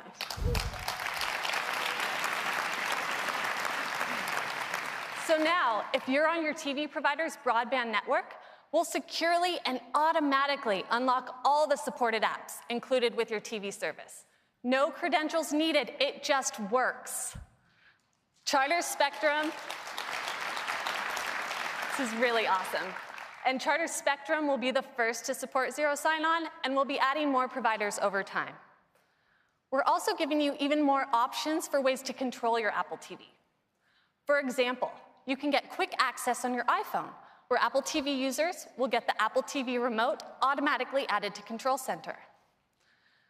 And for those that have installed home control systems, we're working with the leading providers so that you can use their remotes to control your Apple TV, even including support for Siri. At Apple, I love working with an amazing team, designing for a product that I enjoy every day and on the biggest screen in my home. I get to watch all my favorite movies, TV shows, and more. Over 48 million songs, including the best metal on Apple Music. All of my photos, videos, and memories, as well as thousands of apps and games that many of you have built. And Apple TV brings some amazing views right to my living room with aerials. Now, one of the questions I get asked the most about aerials, especially by my family members, is, where is this? Well, this fall, with just a tap of the Siri remote, you'll now be able to see every aerial location.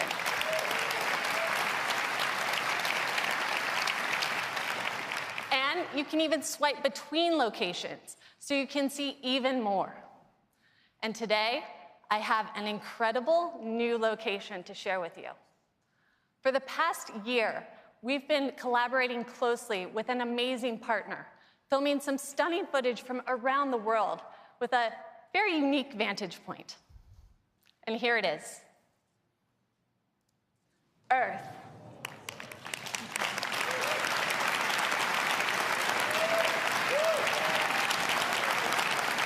This is filmed by astronauts aboard the International Space Station. You can see Sicily just off the boot of Italy, and check out that Mediterranean Sea. The blue is just phenomenal. So here's a fun fact. The space station makes an orbit every 90 minutes. So that means they get 16 sunrises and sunsets every day. And with all those sunsets, nighttime can be particularly stunning, the way those urban areas pop with light. Here we are flying over South Korea toward Japan. You can see Tokyo coming into view at the top, some distant stars, and even the upper reaches of the Earth's atmosphere, which is that orange band enveloping the Earth. And here's one that might look a little more familiar. This is the Northern California coast heading southward. You can see Lake Tahoe surrounded by snowcaps and the San Francisco Bay. These are truly incredible and offer such a unique perspective on the world. I'd like to give a huge thanks to the International Space Station National Lab and CASIS for all their help in making this a possibility.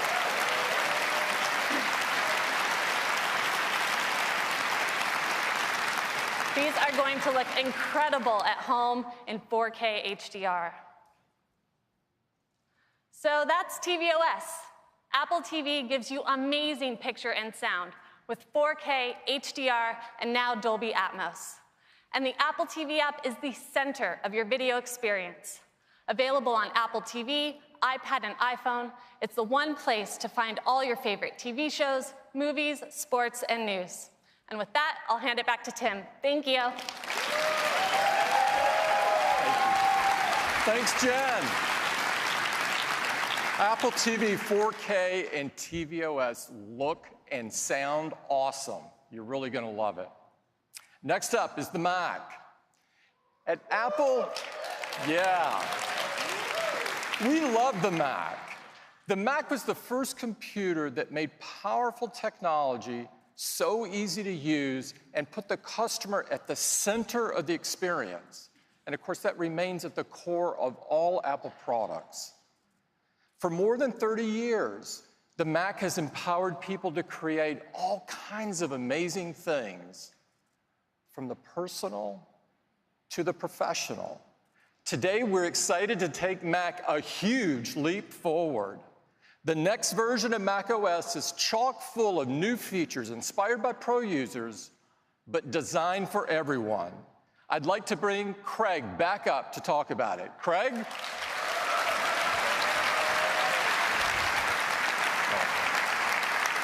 Hello again.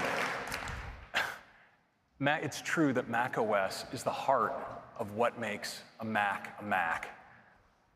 And we want as many Mac users as possible to have access to our latest software. And that's why 6 years ago, with the introduction of OS X Mavericks, we began offering our macOS updates free for Mac users. And 2013 was also the year that we first introduced our California naming theme. Now, after spending a year by the ocean, we not only modernized the look and feel of macOS, but we headed to the mountains with macOS Yosemite. Now, as you may be aware, our naming of Mac releases is handled by our crack marketing organization. And as you probably noticed, they went on a 4-year mountain-bound bender. In El Capitan, we added Metal, our groundbreaking graphics technology. In Sierra, we brought Siri to the Mac and extended our capabilities and continuity. And last year, with High Sierra, we focused on deep technology, preparing the Mac for future innovation. Well, this year, we made some striking changes to macOS. And we've left the high country for a place entirely different, but no less beautiful, and here still in California. And I'd like to take you there now. Our next release of macOS is macOS Mojave.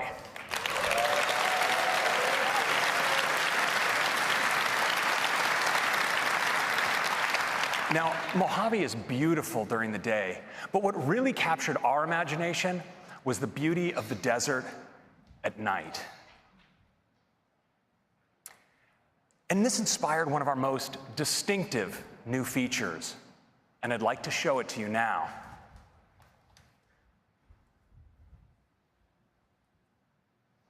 So here we are live in macOS Mojave, and I'd like to show you a new side of Mojave. We call it dark mode.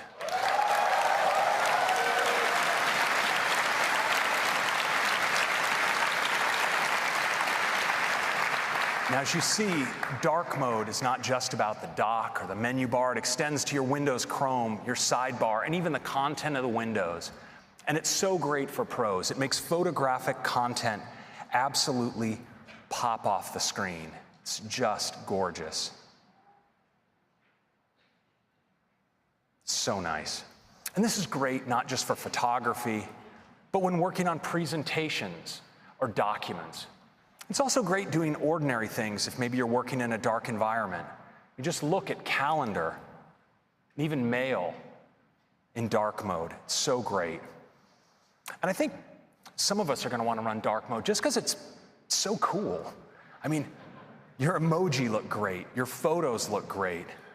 I mean, check out your album art in music or your For You feed in Apple Music. But I think one audience that's going to especially appreciate dark mode are some of you here in this room, our developers, because Xcode looks fantastic in dark.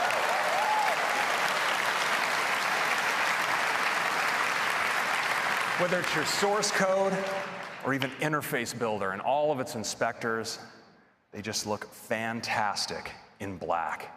And that's a quick look at dark mode. Now, we were so inspired by this changing desktop wallpaper that we decided to add a new feature to Mojave that I think you'll enjoy. It's called Dynamic Desktop. And when you're using it, your desktop actually subtly changes throughout the day, from morning to afternoon to evening. It's really cool.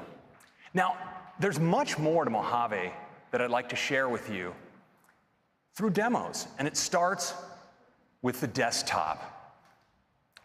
Now, the desktop is so crucial to how many of us use our Macs. When we have files that we're actively working on, we often put them on the desktop, but the result can be a desktop that looks something like this. And so now in Mojave, we have a really great solution, and we call it desktop stacks.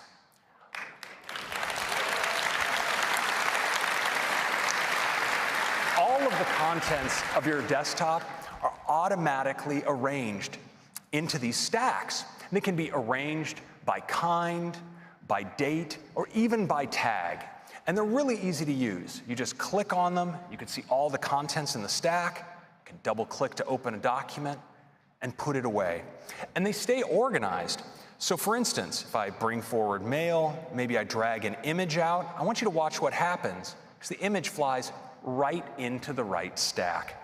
Now, you can also scrub your stacks. So for instance, I'll just scrub across this stack. You see I can select between different photos, pick one up. Actually, let me just hide mail here, mid-drag. Got a little excited with with all of my stack action. So I can just drag this out and drop it in just like that. And that's a quick look at stacks. Now, we've also brought some great new changes to the Finder. I'd like to show them to you now. Now, it starts with a new view. We all enjoy using icon view, list view. There's, of course, column view, but now we've added an all-new view called gallery view. Has a big preview up top, a set of thumbnails along the bottom, and it makes it easy to preview images, video, presentations, documents, spreadsheets, PDFs, and of course, with images, sometimes you want to know more detail about, for instance, how they were captured. And now the new sidebar in Mojave really helps because it now supports full metadata. So you can see around your photo the camera you took the photo on, the kind of lens, the aperture settings, and so forth. It's really handy. And you'll notice also along the bottom, there's this new area called Quick Actions. And Quick Actions let you act on the current photo.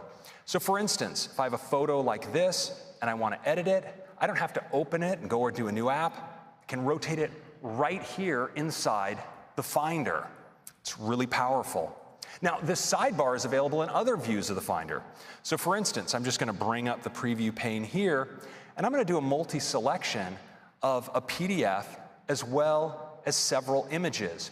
And you'll notice that the Quick Actions area is contextual. So it shows me Create PDF as an option. I'm going to click Create PDF, and it's going to assemble all of these photos into a PDF just like that. But what's really great is these actions are also customizable. So you can create automator actions and assign them to buttons here inside of Finder. So you'll notice that now that I have this PDF selected, I have an option to run a custom automator action that I've created called Watermark PDF. When I click it, my custom action runs, and my document is watermarked, just like that. And those are some quick enhancements to the Finder.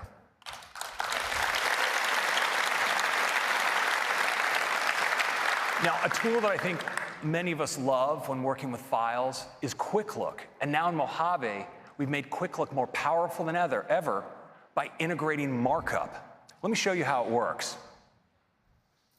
So you see down here, I have a permission slip in its PDF document. I'm just going to tap spacebar to quick look it. And you notice now I have the option to invoke markup. I click, and now I have access to my markup tools, including my ability to sign this document. I can just drag out my signature like this, and I'm done. Now, this works for all kinds of files. So for instance, with images, I can rotate and crop. And with video, I can even trim right here inside of Quick Look. That's a quick look at Quick Look.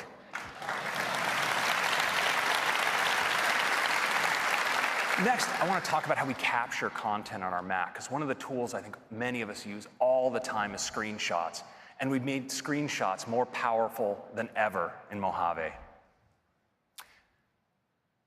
So let's take a look here at a web page, and I'm just going to take a screenshot in the traditional way. I'm going to screenshot a selection of the page, and I want you to watch what happens in the lower right. I get a thumbnail instantly of that screenshot. And when I double-click in, I get an accelerated workflow right into markup, where I have access to all of my tools. So for instance, if I want to create a magnification here, I can just drag that out, magnify. It's that easy. But now we've also made it easier to access a variety of tools. So when I bring up my screenshotting, you see I am presented with this HUD that tells me I could capture the entire screen, a selected window or selection, but we've also added screen capture for video right into screenshotting. Let me show you how that works. So I'm going to go to a web page here that has an animation running, and I'm going to bring up my screenshotting tools and say to record the selected area. I'll just make a nice selection here. Okay, and I'm recording just like that. Of course, I can manipulate the app. So all will be reflected in my recording. And when I'm done, I can click the stop button right up here. And now you notice I have this thumbnail in the lower right. Well, I can actually pick this up and drag it into a new space and incorporate it right into a document, just like that. Now, we further enhance the way you capture content, and that brings me to continuity. So Mac users love continuity for the way it lets us work across our devices with things like AirDrop, or the ability to unlock your Mac using your Apple Watch.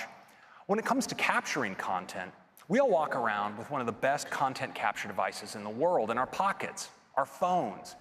And so we wanted to take advantage of continuity to bring that to the Mac with a feature we call Continuity Camera. Let me show you how it works. So here in my Keynote presentation, I have a space that's just waiting for a new photo. And I have my phone right here. Well, when I select this object, I can choose to take a photo. And I want you to watch what happens when I select this to my phone. It automatically, immediately lights up, ready to take a photo. So I can take one like this. And when I do, I can select Use Photo, and it appears directly in my document. Isn't that cool?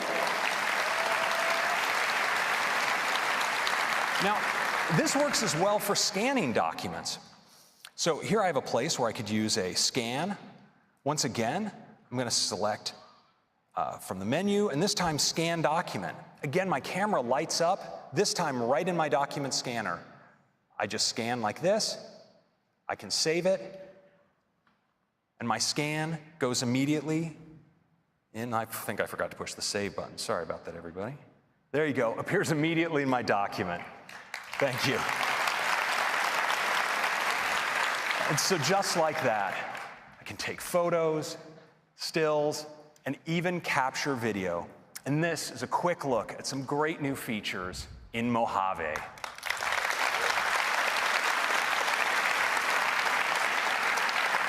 Next, I'd like to turn to apps. We are bringing news to the Mac. Now, news has all of the stories you've come to expect from news on iOS, and they look amazing on the Mac display. You get top stories picked by our editors, trending stories, you're personalized for you, and that's not for me. And you also get this great new sidebar where you can drill in and jump right to the topics and channels you follow. News is going to be great. We also have stocks coming to the Mac. Now, you get your stock prices combined with high-quality business news. It's delivered from Apple News. Shows you your watch list with your prices on the left, You can even drill into this interactive chart to get more information. And of course, great news. We're also bringing voice memos to the Mac. Now, voice memos is the most popular voice recorder on iOS. And so many of us use it to capture music recordings or lectures. And now that voice memos syncs via iCloud to your Mac, you can take those recordings that you make and, for instance, drag them right into GarageBand as the foundation for a song. Finally, thrilled to announce Home is coming to the Mac as well.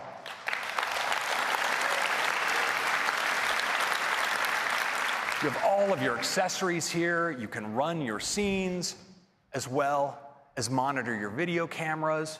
And of course, with Siri, you can command your home with your voice. So those are 4 great new apps coming to Mojave. Thanks. Next, I'd like to talk about security and privacy. You know, one of the reasons that people choose Apple products is because of our commitment to security and privacy. And we believe that your private data should remain private.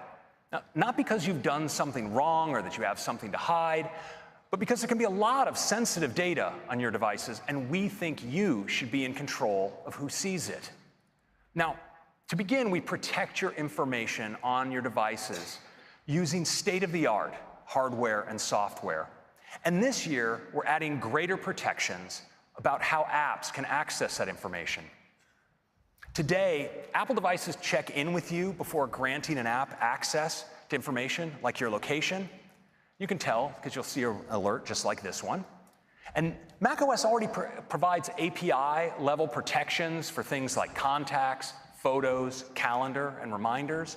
But now in Mojave, we're extending these protections to include your camera and your microphone, as well as protecting sensitive parts of your file system, like your mail database, your message history, and your backups. And all of this is protected by default for any app that you run on the system. Important protection.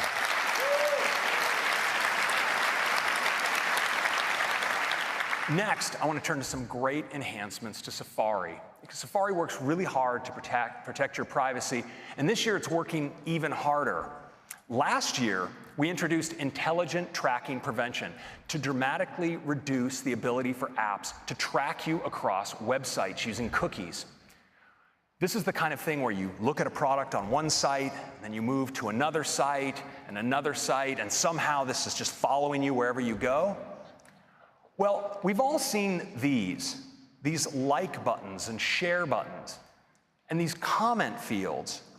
Well, it turns out these can be used to track you, whether you click on them or not. And so this year, we are shutting that down.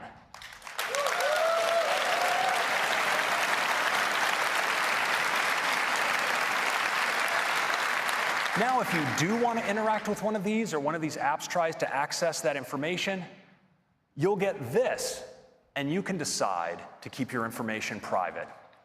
Now, next, let's talk about fingerprinting. You know, data companies are clever and relentless. And in addition to cookies, they use another method called fingerprinting. And here's how it works. Just like you can be identified by a fingerprint, it turns out that when you browse the web, your device can be identified by a unique set of characteristics, like its configuration, its fonts that you have installed, and the plugins that you might have on the device.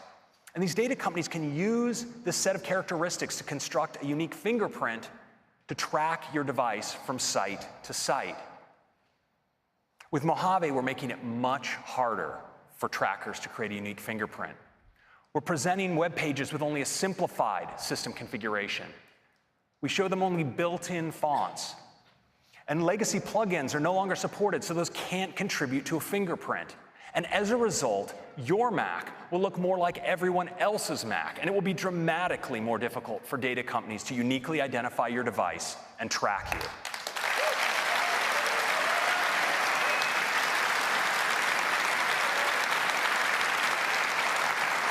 Now, we're bringing all of these new protections to Safari on both Mojave and iOS 12. Next, let's talk about the Mac App Store. And to do that, I'd like to invite to the stage Ann Ty, our product marketing manager for the App Store. Ann. Last year, we launched a completely redesigned App Store on iOS. Every day, we celebrate apps, games, and developers. We've written more than 4,000 stories for the New Today tab, and hundreds of them have each been read by more than 1 million people. The response has been incredible, and we've learned a lot. We've got a bunch of great new features coming later this year that we'll cover in sessions. This year, we are turning our attention to the Mac App Store. Since it launched in 2011, it's changed the way we download and install software for Mac, making it easy with one click. It's the biggest catalog of Mac apps in the world. It's also a trusted and safe place to download software, and trusting where you get your apps from has become more important than ever. Developers can distribute their apps to 155 countries and get worldwide payment processing, and it offers seamless software updates from one place. This adds up to a great experience for our users. We've spent a lot of time thinking about what people do on their Macs and wanted to create a place organized around those themes. So we've redesigned an all-new Mac App Store from the ground up, and we're thrilled to show it to you now.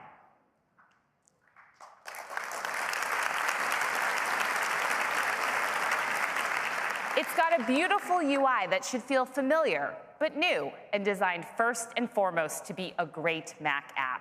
Starting with the new Discover tab, where each week you can find in-depth editorial about the best Mac apps through stories and collections, and see what's most popular with top charts. Here's a story about musician and founder Kareem Morsi. Learn about how he uses his app, DJ Pro 2, and get inspiration for your own set. Helpful videos autoplay so you can see what apps are capable of before downloading them. Visit the all-new Create, Work, Play, and Develop tabs, where you'll find helpful recommendations and expertise around each theme. Here's the Create tab, where you can find apps that bring your artistic ideas to life. These tabs will also help you make the most of apps you might already have, with tips and tutorials even the most expert users will find useful. The Work, Play, and Develop tabs share the same beautiful design, and you can still browse by category on the Categories tab. We've redesigned product pages too, bringing many features over from iOS based on our learnings there. It has more useful information, like video previews, available on the Mac App Store for the first time, and apps rank if it's charting and if it's been named Editor's Choice. Ratings and reviews are now front and center, and these are so important for app discovery. So we're introducing a Ratings and Review API for Mac apps. Now it'll be easier than ever for people to leave feedback. We're really excited about the all-new Mac App Store. We've talked to some developers already, and they're really excited too, like Microsoft, who will bring Office 365 to the Mac App Store later this year. And Adobe is bringing Lightroom CC. Panic is bringing Transmit. And Barebones is bringing BB Edit. And many more great names are coming to the all-new Mac App Store too. We can't wait for you to check out the new Mac App Store. Now, I'll hand it back to Craig.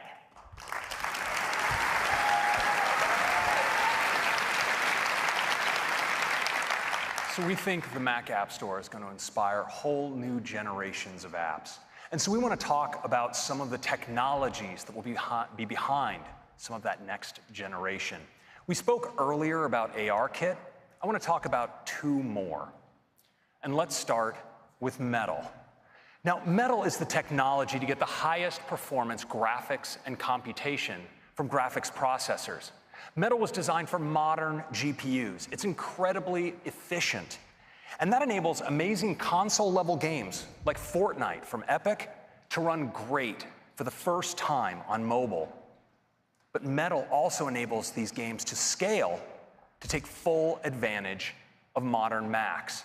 In fact, across iOS and the Mac, there are over 1 billion Metal-enabled devices. And we're constantly making Metal better.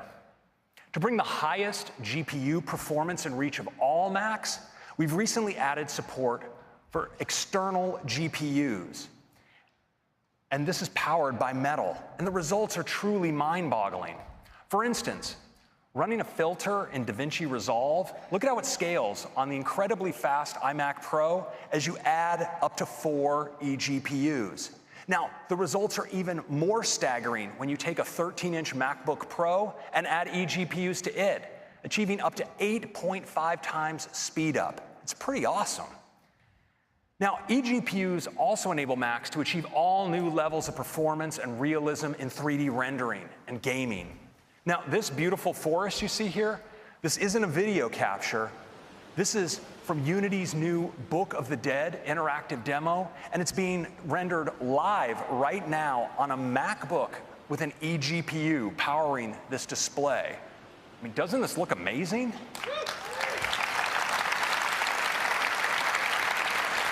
Now, of course, because this is rendered live, we can check what's up ahead. So let's start walking. Now, Unity is using Metal's unified graphics and compute to generate real-time lighting and complex post-processing effects. So cool. And that's all rendered live on a MacBook running with an eGPU. It's pretty great.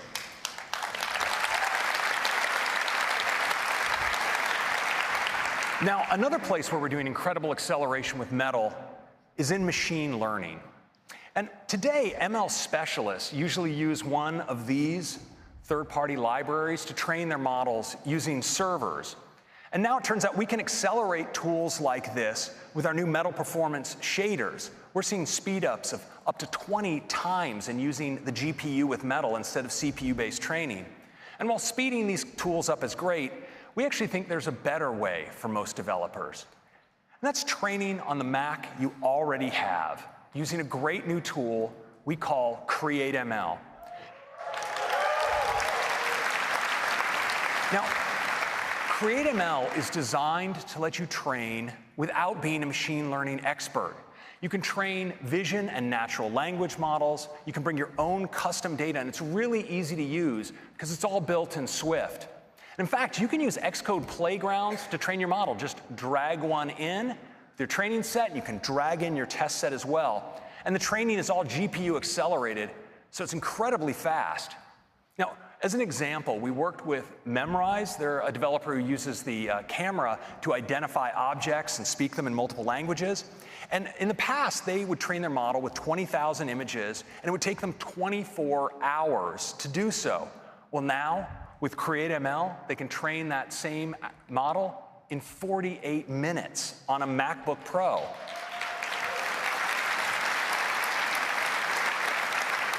And on an iMac Pro, it's just 18 minutes. And what's even more incredible is that model, in the past for them, was 90 megabytes, and now it's just 3 megabytes. It's a huge difference.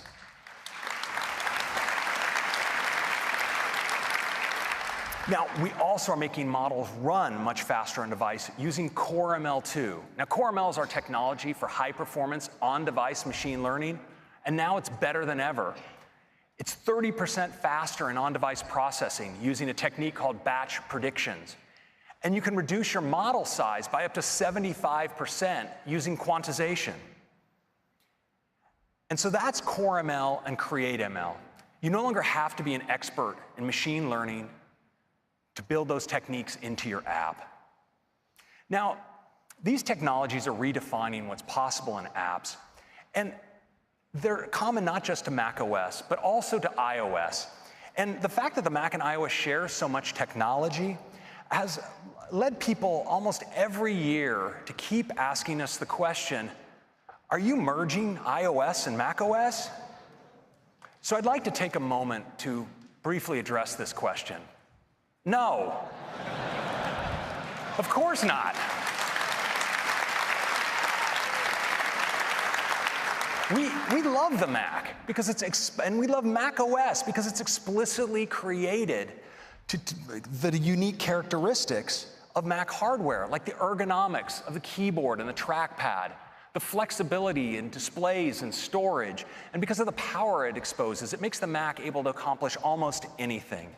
So we think that this question is actually coming from something else. You know, Mac users have access to a rich set of great native applications, apps that take full advantage of the power of Mac technologies. But Mac users also use apps based on other technologies. We routinely access web-based experiences like Netflix that build on WebKit, the standards-based web technology in Safari. And we also run sometimes cross-platform games built on technology like Metal. And all of these platforms enrich the Mac user's experience. But we think there's room for one more. And so we'd like to give you a sneak peek of a multi-year project we have going on, because we see a huge opportunity for the Mac to tap into the world's most vital app ecosystem. It's called iOS. I think you might be familiar with it. Now, there are millions of iOS apps out there, and we think some of them would be absolutely great on the Mac, and Mac users would love to have them there. And from a technical standpoint, it's actually a really good fit, because from day one, iOS and macOS have shared common foundations. But iOS devices and Mac devices, of course, are different, and the user interfaces are somewhat different, and so the frameworks underneath are as well. And that makes today porting an app from one to the other some work. Well, we wanted to make this much easier. And so we've taken some key frameworks from iOS and brought them to the Mac. And we've adapted them to specific Mac behaviors, like use of trackpad and mouse, window resizing, integration of things like copy and paste and drag and drop into the system services on the Mac. Now, phase one of this effort is to test it on ourselves. So this year in macOS, we've taken some of our own iOS apps, and we've brought them to the Mac using this technologies to make sure it works well. You've actually heard about several of them earlier today. And it turns out they make fantastic Mac apps, and we were able to bring them to the Mac with very few code changes. Now, this is going to be coming to you developers next year, so you can easily bring your iOS apps to the Mac. And in the meantime, we hope you enjoy news, stocks, voice memos, and home in Mojave. Now, we're really excited about Mojave.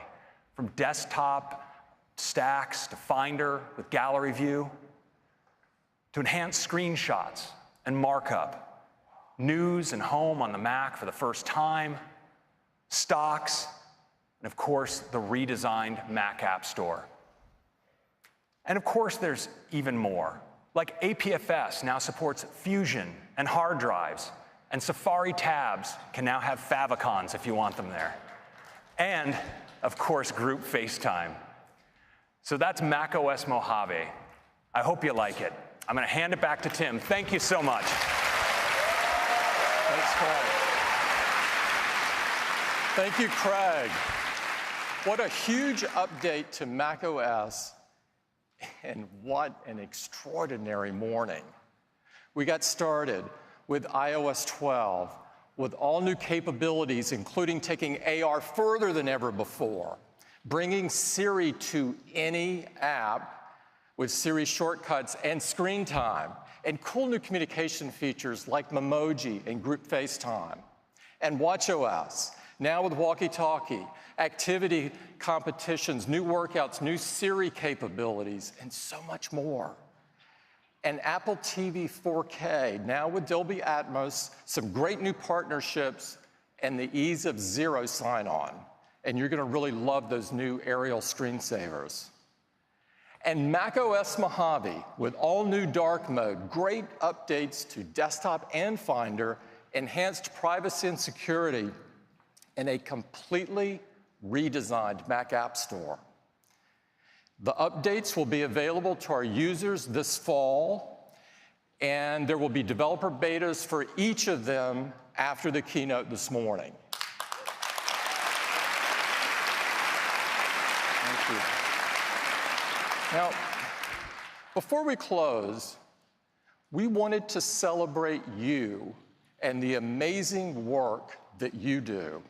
So we went out and talked to some of the most important people in your lives, the ones that know you the best. And we made a short video, and I'd love to run it for you now.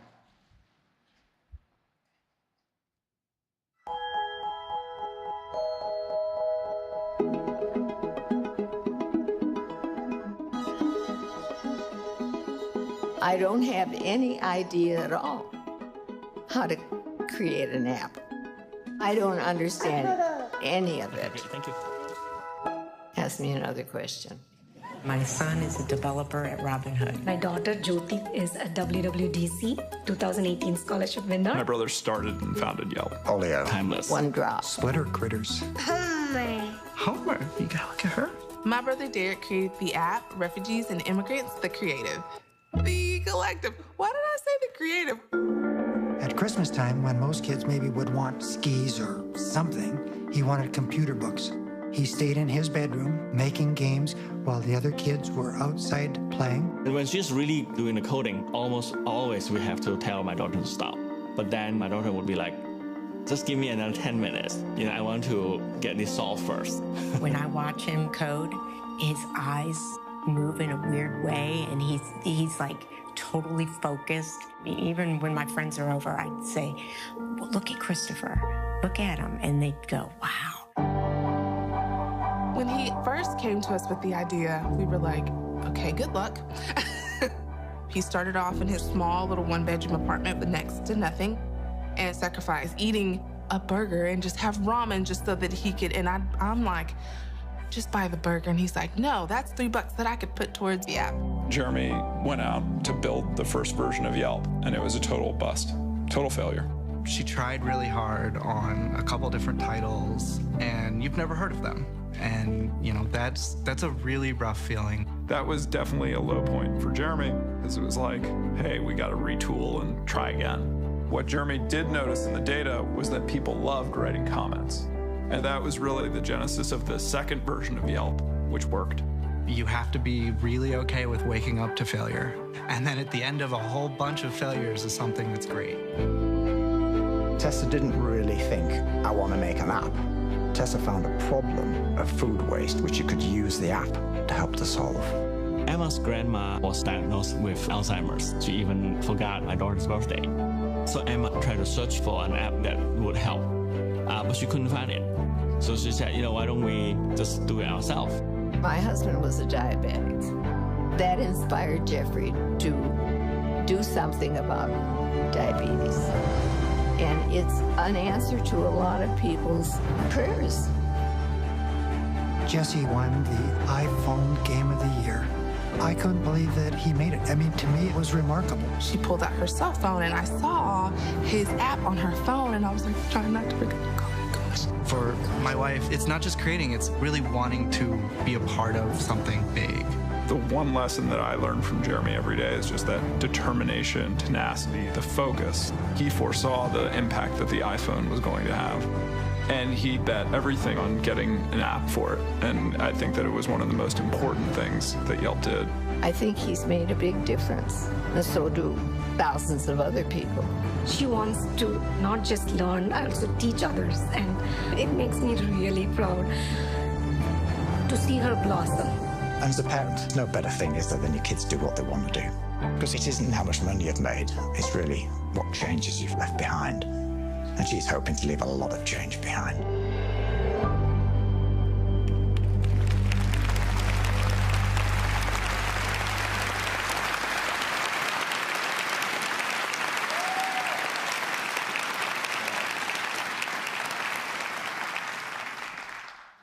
I love that video.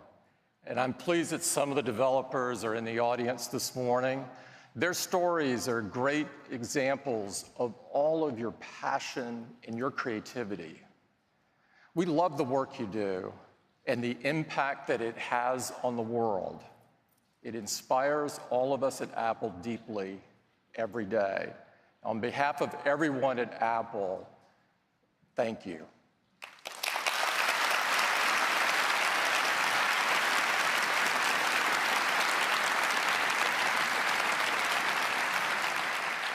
And I'd also like to thank everyone at Apple who made today possible.